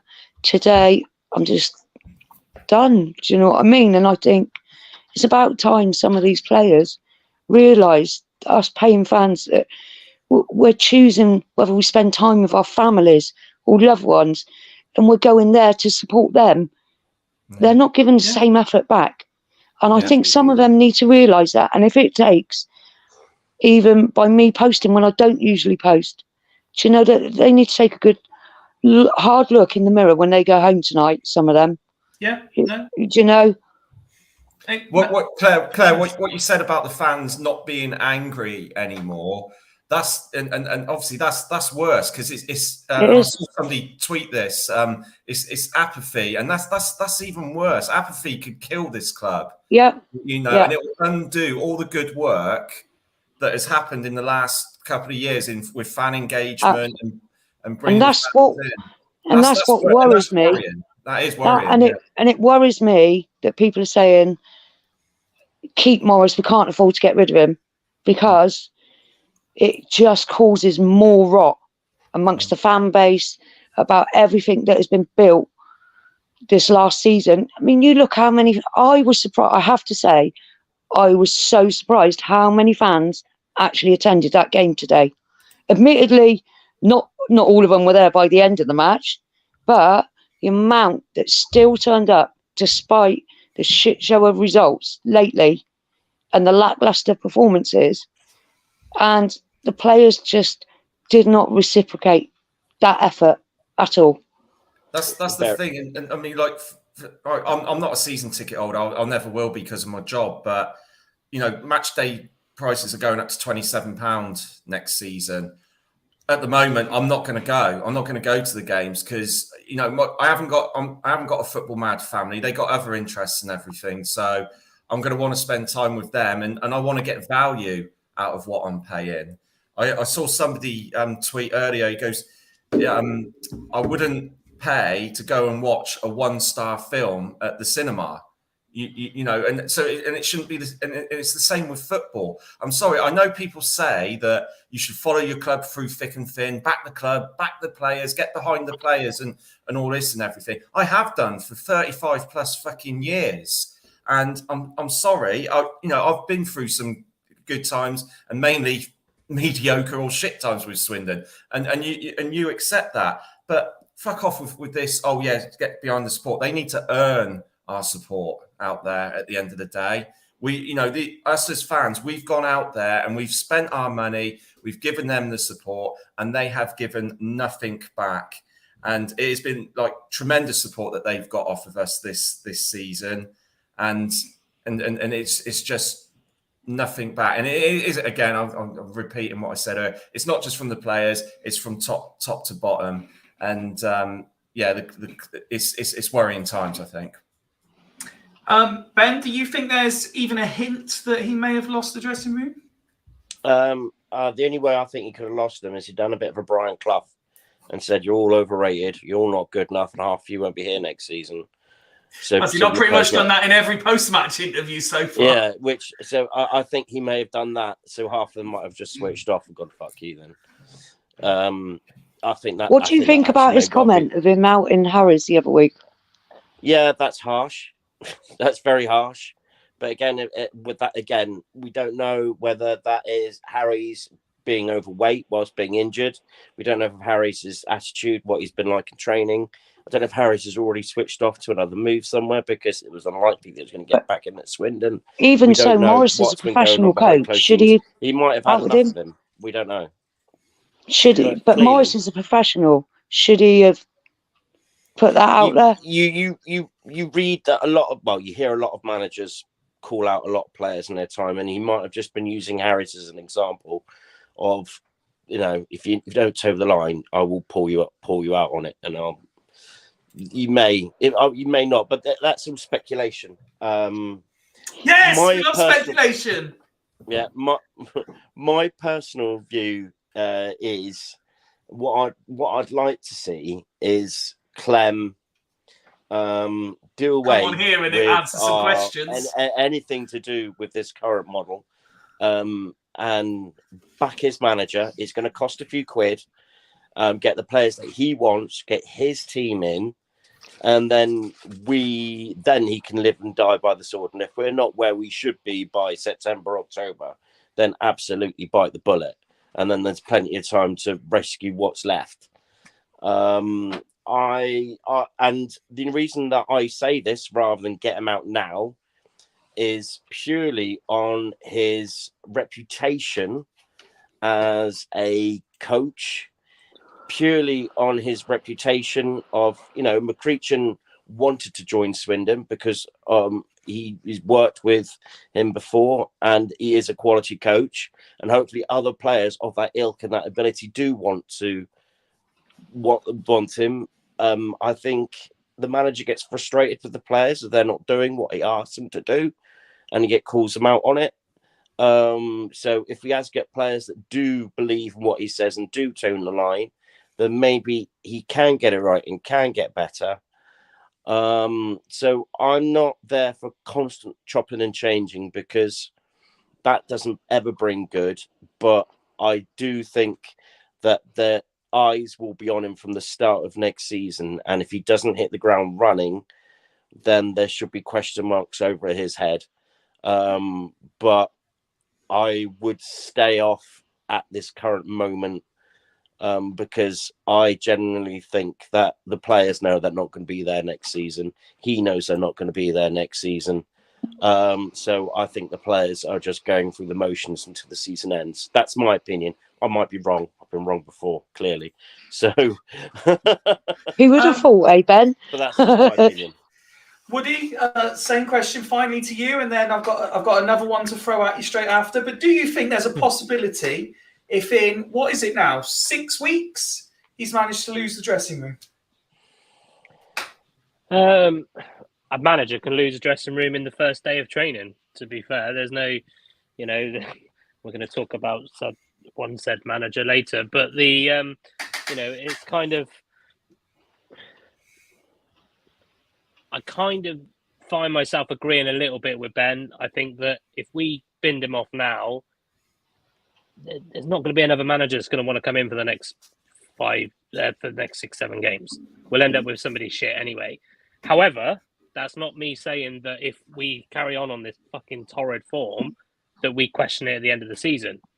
Because if, and I know it's a very, very big fucking if he wins the rest of our games the rest of the season, let's just say just our conspiracy, then all of a sudden we're all going, he's going to be a great help for us next season. So I think we've got to be careful as football fans. And this is me included, we don't contradict ourselves. As I mentioned earlier when I put in the comment about, we know that I could pretty much say at least once this season, even Ben, and he did tonight, everybody said this squad is not good enough. Mm-hmm. We're supposedly the experts. Okay, we said that to Jody when we met him. We said us fans. We're supposedly the experts. So that is where I do lean a little bit of maybe it's just because, I as a coach myself, I know how much it would be for me if I lost the amount of games in a row that he's lost. I'm probably going to be close to that this season. So it's kind of I just think that. I don't believe, unless there's, Milner's name banded around with Cosio, I don't think we'll be able to afford him. So there's no point with that. I just think that would there be anybody else who would come in and have, I don't even know how many games are left. I've lost complete track of the season, but was it 6-7 games, if that? I don't think we'll get another manager in that's going to be looking at this as a long-term plan when we've just binned off a coach that had a 2-year, we talk about, I agree with Claire. We talk about we shouldn't be looking at it as we're not going to pay him off. But the thing is if we as a club go, we're going to sack a manager on a 2-year contract. There's no way somebody's going to come in for six games.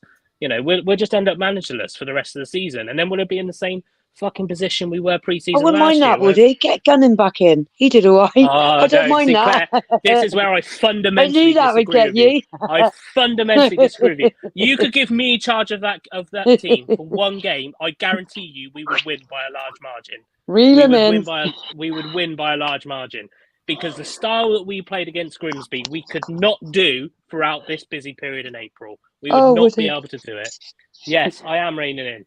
And let's not forget that we've criticised Austin, and he did pretty fucking well that game with Gunning. Breathe, Woody, breathe. Yeah, but yeah. So, Claire, you want to hear his voice notes? Yeah. Now, as Ben said, and fair play, Ben's come out and said, maybe I was wrong. Maybe I was wrong about Jody. I'm not going to deny that was. I respected Jody. I know him as a coach. I've been coached by him on coaching courses, so I know his philosophy. I know him as a coach. So I kind of thought, it was an exciting appointment for me, but maybe he's not a manager. Maybe he's not right for us. And I'd quite happily hold my hand up to that. But whilst it's been very clear this season by the club have made it very clear that recruitment is not looked after by Scott Lindsay, not looked after by Ben Garner, wasn't looked after by Jody Morris. So whilst we're sat here going, Jody Morris hasn't got his own set of players, we just because it's got to go somewhere. The blame, because what if we bring in another still manager? Signed up though. He's still signed up, knowing what players he had. Of course, he's still signed up, but what coach wouldn't? There's a lot of coaches out there that would look at Swindon as a very attractive proposition. We now own our ground. We are in the process of owning our ground. I hate saying it because I don't necessarily agree with it. We're a big club in League Two. You go to a new employer. How many new employers go, oh, this is shit about the club. This is shit about the company. Nobody does that. He could have been sold an absolute fairy tale, to be fair. And we don't know what happened in those periods in January. I'm led to believe that we were speaking to Jody the second week in January. So what happened in that negotiation period between the 2nd of January and the second week in January and the last week of January? So we say he knew what he was buying into. We still had Gladwin. I think we even still had Reed at that point. When they started talking to Jody Morris, we still had some of those players. Yes, I know the McDonald thing's a different situation, but we still had those players. And he would have been told, any players that you lose that we need, we will recruit back. We all said that in January ourselves. The biggest mistake this club would have made is not replacing what went out. So employers will always overpromise. They will always, and I'm saying that as a person who works in HR, we will always overpromise what you're actually going to get. So I just think that I'm not saying that Jody isn't to blame, because I wasn't at the game today. It sounds like it was a bit of a tactical nightmare, judging by the WhatsApp group. But it's, I'm not saying he's not to blame, but there's no point bringing whilst fucking Sandro Di Dickhead is at the top of the chain. All right, there is no point bringing in another manager. There's no point bringing in another manager whilst he's still top of the chain, because he has failed under 2 managers. Sandro Di Michele has failed us under 2 managers. But where's he getting his remit from? Where's Sandro got his remit from? Should the blame lie even higher than Sandro? No, not denying that, because Clem, Rob Angus, whoever he's reporting to, should be able to go, there you go. That's what, your shit, fuck off type thing, but who knows? It's a difficult world of employment. But I just think that, I'm not trying to be a Jody Morris sympathiser, because it is a very poor record with, regardless of what squad you've got in front of you. And like I say, I do agree that he did know potentially what he was coming into, but he also probably knew what he was promised. And it's quite clear from his interviews, it doesn't sound like he's been given what he was promised. But do I agree with the Kean Harris thing? I don't. I think that was a really piss poor move. But given our PR this season, I'm actually not surprised. So it's I just think that, but the buck has got to stop somewhere. We can't. if we got rid of Lindsay, I say we got rid of Lindsay. He actually left. Let's not forget he actually left. We didn't get rid of him. Yeah. Lindsay left. Who knows why? The real reason. I know it might be closer to home, etc. But was there other stuff going on behind the scenes? But the buck stopped somewhere. And if Sandra Di Michele is responsible for hiring the managers of this club, of the men's side of the club, then why is he not being held to account at all here? And why is Sandro not looking at that record and going, we've won 2 games under Morris? Why is he not questioning him? Why is he not coming out? As Craig said earlier, Jody Morris is really easy to be the front man to blame at the moment because he's the only fucker that goes in front of the media unless we're appointing some fucking women's manager who's never been in women's football. So that's the only time we ever hear from anything else in the club. You really want to move on, don't you, Woody? But yeah, so but for those reasons, I would give him until the summer because I just don't think it's going to change anything. I think the squad's not good enough. I don't think the squad's right. If he has lost the dressing room, I don't think he's necessarily lost the whole dressing room. I think the dressing room are already on fucking holiday. A lot of them are already. The loan players, fucking send them back now. Tomlinson included. Send them back. What's the point? This is a dead rubber season now. Let's just play our own players. Get them playing for their fucking contracts for next season, and that includes those because. Yes, some of them are on 2-year deals, but that means they're only going to be on 1-year deal next season. Right. So they're going to have to play for an extension. So, and I wouldn't care. We say that they're on 2-year deals, but if they're shit, we put them in the fucking transfer window and sell them to a National League side in January, in August. It happens. It happens all the time in football. I don't understand why we need to be this kind of club that haven't got the balls to do it. Okay, let me... Woody, have you had a chance to see the goals yet? Okay, fair enough. No. Well, without seeing the goals, let me ask you a question from a coach's perspective then. If you conceded the same goal time and time and time again, would you as a coach think that maybe you need to do something about it? And I ask that because the first goal we conceded today, of all the shit goals we conceded today, because all 3, as I said earlier, were fucking pathetic goals to concede. The first goal was just the same goal we concede every game. Player gets to byline, player puts in cross, player at back post is completely unmarked player heads into net. Yeah, I mean, that's the problem is that's a repetitive goal in a game. It's quite hard to change a repetitive goal in the game, but the players need to learn. That's not a coach thing. The players need to fucking learn from that. You close down the cross. I don't know. We don't know what he was screaming. I don't know if anybody sits near Jody, but from where the one thing that I will give him is credit. When I was sat relatively near to him, you could see he was picking up on errors. If he wasn't picking up on that error, then fair enough. But we look at I think zonal marking was brought up again today. If that's something that they want to really fucking focus on, it doesn't look like we're working on it in training because there's not a zonal mark in sight. To answer your question, yes, we should be learning. It's the first thing that I do. Every game, I have my game model of what I want to work towards. I know what I want the players to achieve over the season. But if we concede 5 fucking corners, we're working. Well, we're not working on corners in training, so I don't necessarily need to do that in women's football. But the theory's still there. If we're still working on teams breaking us down the middle, you spend a session working on breaking down the middle. These guys have got the luxury of fucking full-time coaching, playing 5 times a week, for crying out loud. If I'm seeing non-league teams doing it in one training session, Craig, we've kind of been on a journey with Sol Bryn this season, where everyone was lauding him, and then Woody was probably first, and then a few others have started to just bring into question. The third goal we conceded today, are we saying, unfortunately, every now and then this happens to keepers, or come on now, lads, you really should be doing better? Yeah, I think no goalkeeper likes conceding at their near post, do they? And he probably knows that he shouldn't have conceded there. But it's just, I think if it was on its own, you could sort of be like, well, hopefully he'll learn from that. But with he's just one of a number of players that are just poor at the moment, and he's just been in decline generally, hasn't he? and again, it sort of seems to have happened around about the time that Morris has come in, which is, and I'm not saying that that is because of Morris. Obviously, Morris rates him because he starts him every week. Maybe we haven't got. He did say that Brand's coming back to fitness and may get some game time though. Yeah, well, why not chuck him in? He was out on the pitch today with the physio, quite a bit.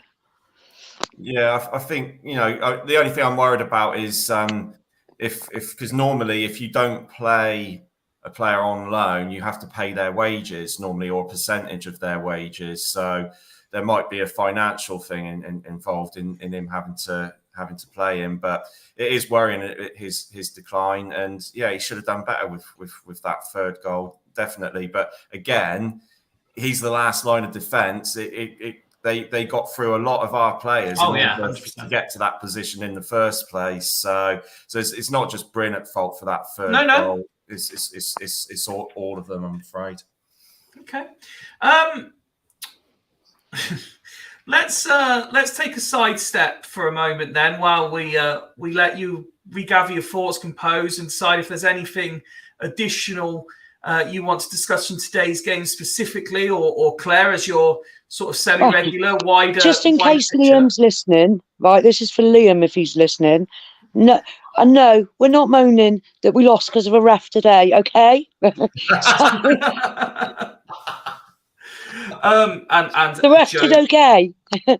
Joe, that's a fantastic point. I asked this question a couple of weeks ago. I think that Ward would have potentially got back between the sticks had he actually been allowed to sign. Well, there's just one word why that probably hasn't happened: money.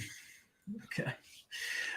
Woody, it's been an interesting week for the women's team as well. The news kind of just broke from nowhere that virtually the entire coaching staff at all the teams had gone.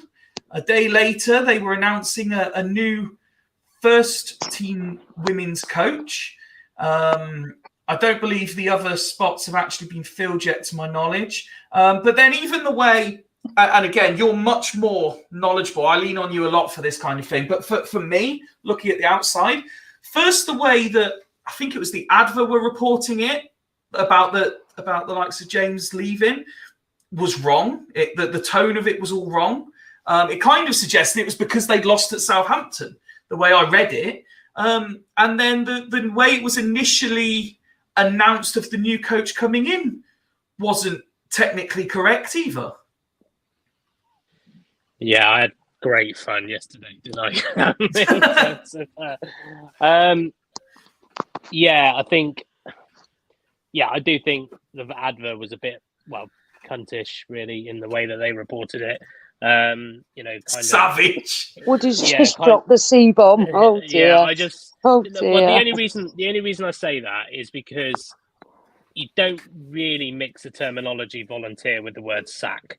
At the end of the day, James and KP and all the rest, I have my opinions on them as coaches, but from the respect of being in the coaches' world, I respect them for what they've done. And James, let's not beat around the bush. Yes, okay, he might not have been the man to take the club forward, but he's done quite well this season. Swindon women have never been more engaged with the supporters, and he's part of that. Yeah, so that kind of annoyed me a little bit as well. But I think, so just kind of everything. Now, just to summarise it, by the way, because they sacked all their coaches, there's no development game this weekend. So because of this stupid decision by the club, development team don't have a game. Now, I don't know that 100% for sure that that's the reason why they haven't got a game, but I'm led to believe by people in the sources, club, players in the club, that they haven't got a game because they got no manager this weekend. So, and obviously, as we said earlier, it just matches the PR disaster that's been Swindon Town this year. Let's go back. So, was it just the goalkeeper coach they kept, Woody? So Dave Tomlinson's still there, yeah, and the two under-18, the three under-18s coaches are still there as well. Now, I have my theory as to why they're keeping hold of them at the moment, but the and effectively the rest of them have gone. I don't know about the new one. They announced a new guy, didn't they, recently? Forgive me, I can't remember his name. I think he was quite an Hispanic looking fella, but they appointed a new guy. So I don't know if he's still there, if he's gone as well. But I'm not saying that having a reshape is the wrong thing to do. It probably will be needed at some stage. But 4 games left in the same season that less than 3 months ago, the club are screaming for volunteers to come in and do the media team. They've then gone and effectively sacked, adverse words, sacked volunteers who, in the grand scheme of things, yes, okay, Southampton wasn't a great result, but it wasn't a result that's going to get a manager sacked. As I've said before, 5-1 is not a big scoreline in grassroots football. So I just think that the whole kind of approach to it as from the club, and what makes me laugh the most is, and in some ways, although some of our fans have been a bit idiotic about it in terms of, well, they've got, we've still got problems with the men's and things like that, but it's in some ways it's a fair point. There are a lot bigger problems. There are a lot bigger problems within the men's setup that we should be worried about at the moment. They're worrying about the women's last 4 games of the season. It's kind of so that was the thing for me. I think it was the timing that just seemed completely bizarre. And the other thing is, regardless of, I know it said James Lally and his coaching staff.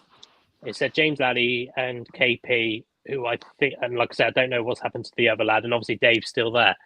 And even my opinions aside, the fact that someone like Ethan has not even got a mention to say, that he's gone. Now, I understand that James was told on Monday night, and Ethan was told at training on Tuesday. So it's kind of which Ethan was still at training, and Ethan will be at training evidently next week as well because he's doing stuff with his UEFA B. So and that's the thing that surprises me the massive. Now, I know that Lally is quite happy to comment. He's a very open person when it comes to his opinion. But the fact that the club haven't spoken to him at all since his appointment pretty much is pretty poor, to then go ahead and tell him that he's no longer part of the club. So, but, football's football. What I want to be clear of, though, my opinions on this are not anything to do with me being bitter. It's very clear that I left the club, by the way. I was not asked to leave. But I just think that in a time where we had 500 odd in the game the other week, we're getting good gates going through Foundation Park. We could have, and you're seeing you're seeing the club treat the management, the volunteer managers like this is pretty fucking poor.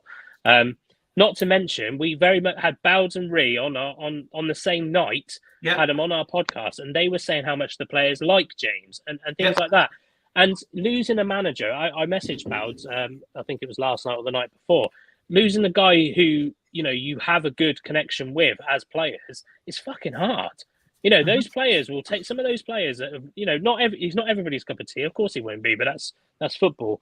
But that's fucking, and to just say we're moving in a different direction, like what direction's that? Like, I don't know if Imi's still there, Mike, but Imi was, I think she was partly paid, so she might still be there. But yeah, I just think it's absolutely awful, really, what's happened this week. And again, the PR nightmare. We haven't even got onto the bloody announcement of Mike Cook yet. So it's just, the fact that I found out that Mike Cook could potentially be it, long before anybody else almost did, kind of just shows how quickly the word gets around of things so quickly. And, so you've got to be so careful with the power of social media and all of this. That I'm expecting the PR from the club to be 150 times better than it is, because you will, as everybody saw on my Twitter yesterday and my Facebook, you have to get the terminology, things like that right. And that brings us on to the Mike Cook announcement. So, if that's all right. Mate, you carry on. This is what I've been waiting for. I've been letting you build it up till an hour and a half in. So with Mike Cook, do I think he's a bad appointment? First of all, I don't know. I generally don't know anything about him, apart from his time at Chippenham. look into that how you will. I've been in women's football for 10 years, been around the area for probably 8 of that, in terms of, involved with women's football in the area for 7 or 8 of that, and I haven't heard of it. So you look into that how you will.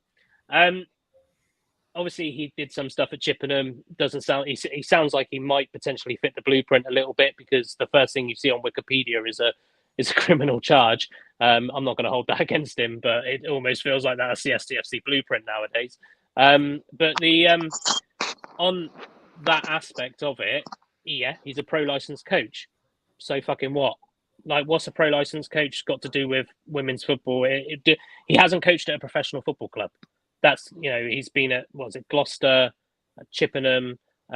He's not coached at a professional football club. So for me, yes, he might be a very good coach. I'm not going to deny that he might be a very good coach. But my personal opinion on it was, you've kind of got rid of James Lally, who was a UEFA B, has achieved stuff with Swindon this year, and replaced him with a guy who's got, in my opinion, not really the big credentials for it. Now, I'd quite happily stand up here and say, if he gets them promoted into Tier 3, fair play to him. And I do genuinely wish him the best, because I'm a fan at the end of the day. I want Swindon Town women to do well. And it's important that Swindon Town women do well for the rest of the clubs in the county. So from that aspect onwards, but the way that they announced it was so fucking misleading. That's what really, really pissed me off. He was involved. The first one was about setting up the girls' academy, female academy. Massive PR disaster from the club, because there's never been a female academy at Swindon Town. So massively misleading to suggest that he was involved in the development of the girls in the area, because he's not. He's had just as much to do with a lot of the Helenas, I think the other examples used to me as Scotty and things like that, as I have, because they were all at Spitfires at one point, so it's kind of, it's so misleading. Then they changed it to the girls setup, which again is wrong, because there isn't a girls setup at Swindon Town Football Club, minus the under 18s. There isn't a girls setup. The foundation have their very own setup, which was an emerging talent centre that's been granted recently for Wiltshire, which is brilliant. They are the emerging talent centre for Wiltshire. Okay, you go onto the FA and search in emerging talent centres. Okay, it doesn't say it. You'll have, I think, possibly Bristol Rovers. You'll have some others, actual clubs in there. It actually says the emerging talent centre in the southwest for this region is Swindon Town Football Club Community Foundation. Okay, it doesn't say Swindon Town Football Club. So misleading articles like that are really bad for clubs like Bassett and Chippenham and things like that, because we could lose players because they've branded it that this guy's came in and did so much work to develop. Now, if they were an academy, the likes of Lanes, when they were playing for the CFFE, the likes of some of the players now wouldn't have been able to play for other clubs.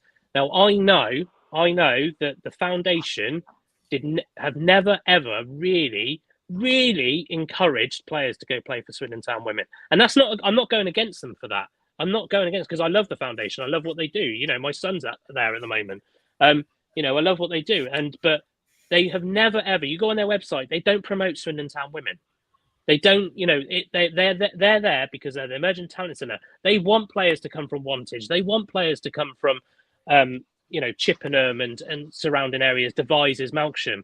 If they instantly straight away said, yeah, send them to us because we're going to pass you on to Swindon Town women, those players are going to go, well, hold on a minute, we got women set up. Those clubs are going to go, we got women set up. Why are you going to just take our players and then shift them off everywhere? And then all of a sudden, clubs are going, well, we're not going to send our players to Swindon Town Community Foundation. Now, whether that's the right way of thinking for the clubs or not, that's a different matter. What should have happened, and what I think will happen, is the foundation might start being a feeder club to Swindon Town women. Absolutely nothing wrong with that. I think that's a great idea. But do that first before telling us that the manager has been involved with the setup of the women's structure. Sorry, I was just reading Mike's comment. I think that's kind of the main thing I've really got to say about it. If I'm brutally honest, I think that the reason I think Twitter and Facebook might have made me look bitter as a former coach and I can't. You guys have spoken to me regularly off air, etc.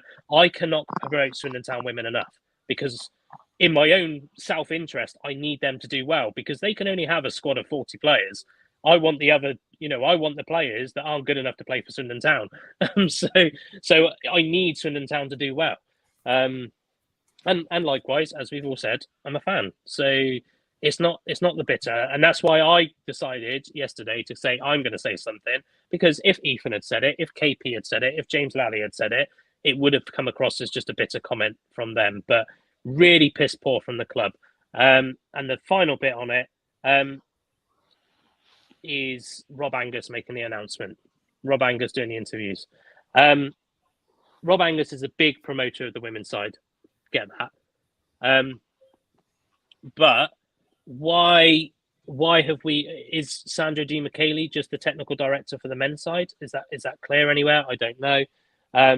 Rob Angus has come out making the announcement as if to say that he's done some thorough research into this and things like that. So if he's making the decision for the women's side, why is he not making any decisions in the men's football side? So something that I found out this week as well, which I didn't know, is Tom Hartley's left, the director of women's football, that has made a massive deal out of. Was it probably September time? Probably. Yeah. From my knowledge, he's left as well. So it's kind of like, why is Rob Angus making decisions on the women's side, but claims to say I am not getting involved with the men's side? That screams to me that the women's side is being used as a commercial tool, and it's great that the club have got him under the wing. I'm fully supportive of that, but it doesn't seem right to me. And like I say, the appointment of Mike Cook, if I'm standing here soon and I'm wrong, fair play. I do wish him the best. I generally do. I wish any manager that goes in and does that job the best. But I just think that I think this has been a real fucking shit show, and I know it's unsettled a lot of people. Craig, obviously we look at it from outsiders' perspective. We're just kind of dipping our toe into women's football. I mentioned about the timing. I know you were very much the same as me when it came out. The timing seemed to surprise as much as anything. Are you? Does it kind of unsettle you as I don't like the phrase. I'm trying to find a better one, but a kind of a distant fan, should we say? Not as engrossed as the likes of Woody, I think it's fair to say. But does it kind of unsettle you as to what's going on? Yeah, it does. It seems to mirror what's happening with the men's side of the club. There's been all this good work with the women's team this season and everything being played at the ground and everything, and the club's had its role to do that. And then they go and bloody do another couple of PR disasters within the space of a couple of days, like Woody said.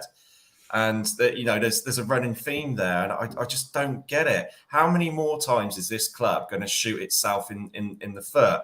Now, I've got no prior knowledge of anything to do with the women's team or anything. It's always interesting when Woody talks about the setup and how things work and everything. But I got to be honest, and I was fully supportive with the women's team becoming part of the club. I'm worried that the club is going to be to the detriment of the women's team coming under the club's fold, because of the way they've managed the men's team this season, and the start of this with sacking the current coaching setup and then bringing in someone who doesn't seem to have much experience in women's football. And I think the majority of his coaching career was a community coach, whatever they call it, a community.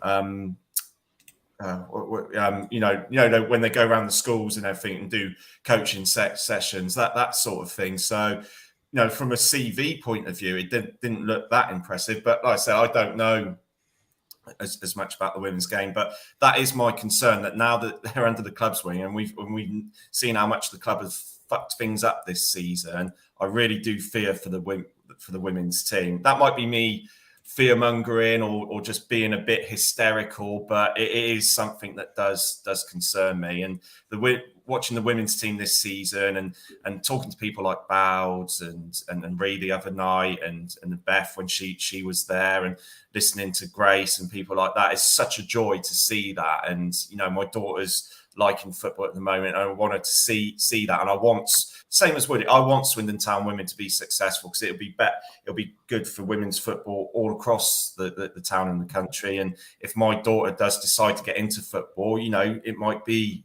something that she could look up to. But yeah, I am concerned about the way it's going. Maybe it won't, like Woody said, maybe this coach will come in, do a good job, getting promoted, and everything's rosy. But yeah, I am a bit skeptical, to say the least, of how things might progress from now on.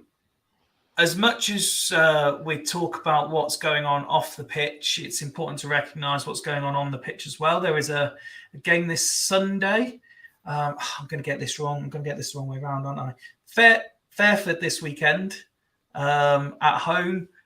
Chance for the women. The 4 games to go of the season, 3 of which are at home. I think we're still at this point. 2 more at Fairford. Sandwiched in between is the one at Foundation Park. And of course, we send our very best to the women's team and hope that they can put some smiles on a few Swindon fans' faces this Easter weekend, because it's quite clear the men's team aren't going to. A quick look ahead then to Monday, if we can. And on the subject, is we are still scheduled to be doing our final STFC watch along of the season. Craig, I think, is heading up the team doing this one, alongside the likes of Nick, as long as he's feeling better, as well as we think Friday Night Joe might be taking part in his first one, alongside a couple of other Fools favourites. Kickoff's at 3, isn't it? 'Cause it's a bank holiday. So I believe you're going live from 2, Craig? Yeah, that'll be the plan, mate. Yeah. Obviously, we'll push it on all our social medias and everything. Hopefully, I'll get access to the StreamYard account in good time this time. But don't go disappearing off into the cinema and things like that, mate. But, I was at the I won't be at the cinema, believe me, mate. If I'm not part of the match day thing myself, I won't be at the cinema, because that's where I was today, and that's what delayed the start of tonight's episode. I went to watch the new Mario movie, and I stayed for the post-credit scenes, which I googled in advance to see if there was any. Hence me not getting back in time to start for 7 o'clock. No, fair enough. I mean, with Monday, because we were just really unfortunate with the Walsall game, because it was like one of the worst games of the season to watch from an entertainment point of view. And, we did our best to try and keep it as entertaining as possible. And with nothing to play for the rest of the season, Monday's game is kind of a dead rubber. But we want to, this is something we do want to do kind of regular as often as we can. And again, as always, if anyone's got any feedback or anything, more than welcome to. We will always take that on. But it's something we all enjoy, and it just adds a bit of a different dimension to our podcast, I think. Yeah, and I think how poor the performances are, I think it's going to provide enough entertainment just watching everyone watching it. To be fair, I think the players are doing the hard work for you, Craig. Yeah, that's true. How dare you accuse our players of working hard, Claire? especially if we see an explicit pass. Yeah, that's not happening anytime soon, is it, Craig? Very nice. Very nice. You carry on taking the piss, mate. You carry on taking the piss. But yeah, if anyone wants to join us on Monday, from 2 o'clock we're going live, and again, all the send all your messages and comments and stuff like that, and we'll take it from there. Claire, start with you then. I would say it can't get any worse, but every time we say that, to copy Craig's quote from earlier, every time we say it can't possibly get any worse, Swindon Town say, hold my beer. So what are you expecting on Monday? What am I expecting? More of the same is what I'm going to go with. Nice. Now, do you know what I mean? I've never felt so sure about another loss incoming. And, do you know, meh. Yeah, Meh. This pretty much sums it up, doesn't it? yeah, meh.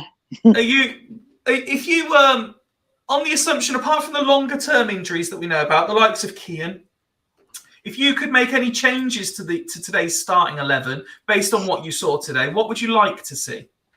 Adeloy, of course. Of course. I mean, no Can't danger of believe doing that's any even a dancing. question. No, I would give Tommy his moment. And I reckon he might come good. Even if it was out of sheer spite more than anything else. Just that spite. All right. If everyone's saying play you, go on then. And then he goes and scores. Yeah, I'm all for it. Rob's tweeted in, thank you, Rob. The watch along last time was great, Craig. Just a shame about the game, but it was enjoyable still. So thank you, Rob. Hopefully thanks, Rob. That'll convince a couple of people to tune in. Let's stick with you then, Craig. How about yourself? Would you like to see any changes? You've mentioned earlier tonight the likes of Minturn, Dworzak. Kanu's there as well. He'd be in the conversation. Yeah, I'd like to see Kanu and his backstory is something inspiring. So it'd be good to see him get a start in the league game. Did he get a red card not long ago? Kanu? For the in the Wilts, was it in one of the Wilts games? Was it? Oh, is he the one that got sent off in the Wiltshire Shield game? Yeah, I think it was something like that. Was he eligible still for the league games, or? Yeah, because I don't think that classes as a. I don't think it classes as a competitive fixture. Yeah, he'll still. I'd imagine he would still be available. But I like the look of Dworzak as well when he's played in the brief spells that I've seen of him. So I'd like to see what he can do, and I'd like to see. Is Agra still at the club? I believe so. He was at the sponsors' evening. Well, he gets loaned out, and then he comes back. Then he gets loaned out. Then he comes back, and I'd like to see him because I still think when he had that run of games last season, he played well. He filled in well. He had that game where he scored 2 goals, but he just hasn't been given a chance since. And to be honest, can he do much worse than the midfield we've got at the moment? I don't think so. So. Yeah, you know what they say. Once you hit rock bottom, there's only one way up. So yeah, I'd like to see some changes, but I don't think it's going to happen because Morris has said quite clearly. Somebody commented earlier he doesn't trust any of the fringe players. I don't know how he can trust any of the first team players, to be perfectly honest with you. But that's exactly my issue with it. That is exactly my issue with it. I don't get why not give the fringe players, unless it's a fitness thing. To not trust the fringe players. I don't see why not give them a go, especially those that haven't had a chance. But Woody, just before I ask you your opinion on Monday, we had Sai tweet in earlier. I've only just had a chance to throw this in, but I hope you're well, Sai. On the manager discussion, he's tweeted us to say you can have Garner back if you want, and hopefully a question you'll be able to answer that I've received because I'm not able to. Question is, why did Wakeling not get a free game ban? Oh, I actually don't know. I was trying to work because when I saw that in the chat, I was actually going to Google it afterwards. I don't know if is it potentially something to do with the closing part of the season or something like that. I don't know. Maybe it's because it's not violent conduct. Is it? Is it violent conduct is only a free game ban and it's not violent conduct? So it's I have to admit I don't know the rules well enough for that. I don't think serious foul play you get a free game ban. I don't think. Yeah. But, go on then, Woody. Tell us why we're going to win on Monday. Inspire us. Why we got a whole new 11 players playing, have we?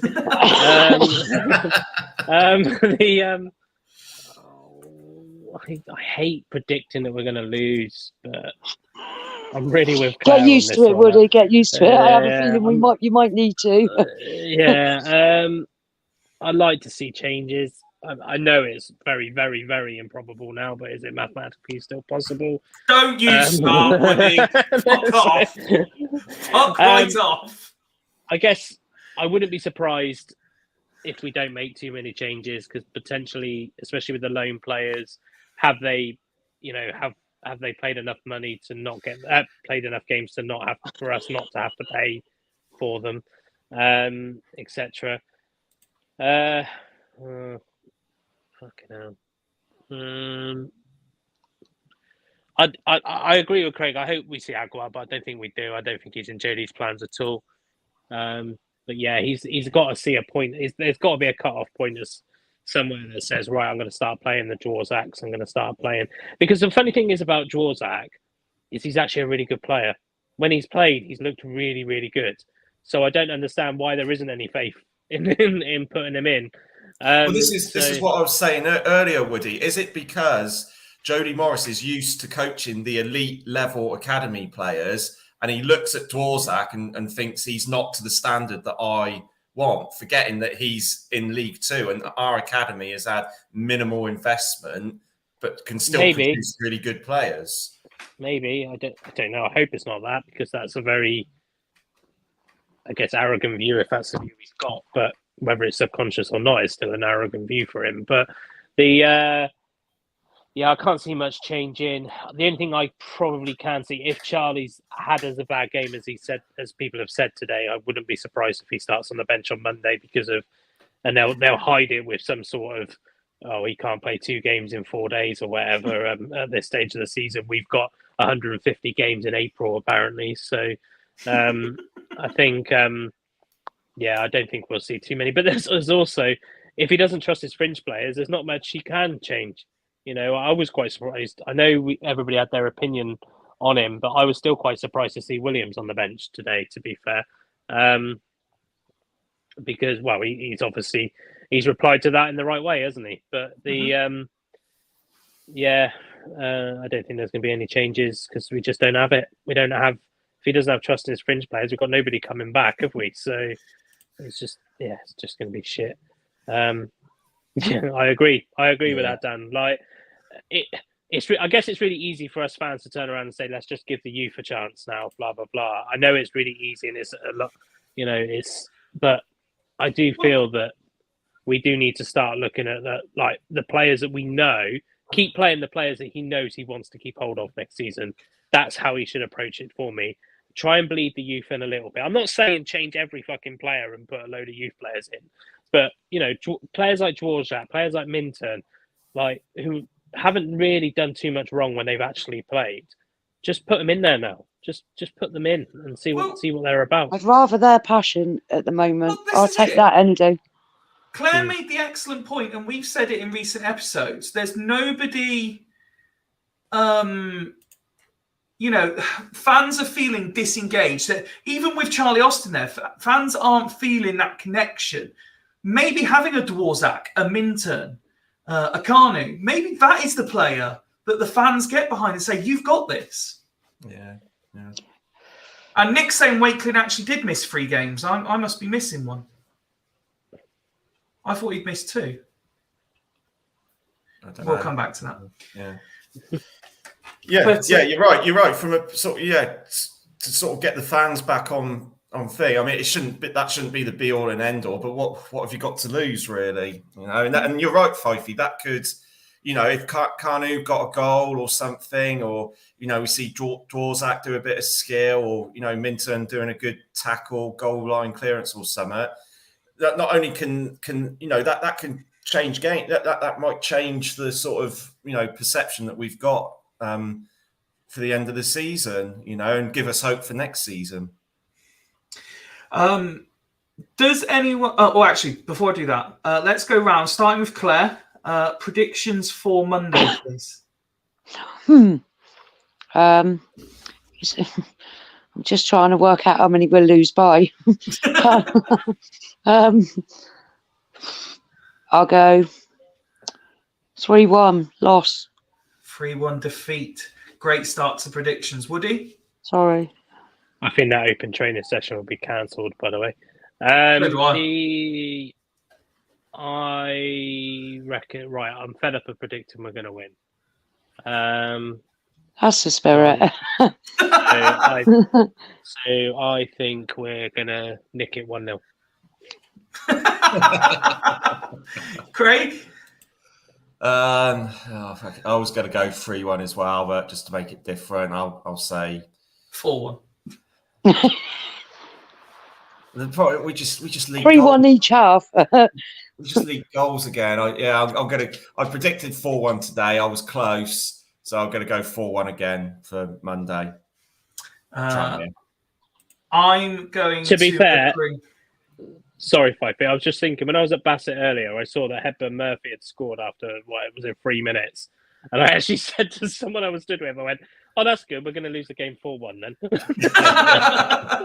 And as the goals just started trickling in, it was just like, "Oh, for fuck's sake!" I'm going to agree with Nigel and say that Swindon get a 1-1 draw on the road. That is my prediction.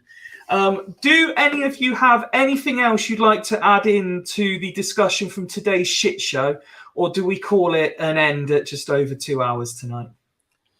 Yeah, I think so. I was going to mention something about this being the worst Swindon Town team I've seen, but I think we're down and depressed enough as it is. No, well, hang fire on that, because I've got a challenge for you, Monday's panel, and everyone who watches and listens to Fools, because I had a request for something today, but I knew the discussion was going to take too long, and it is because I said the same at the beginning of the show.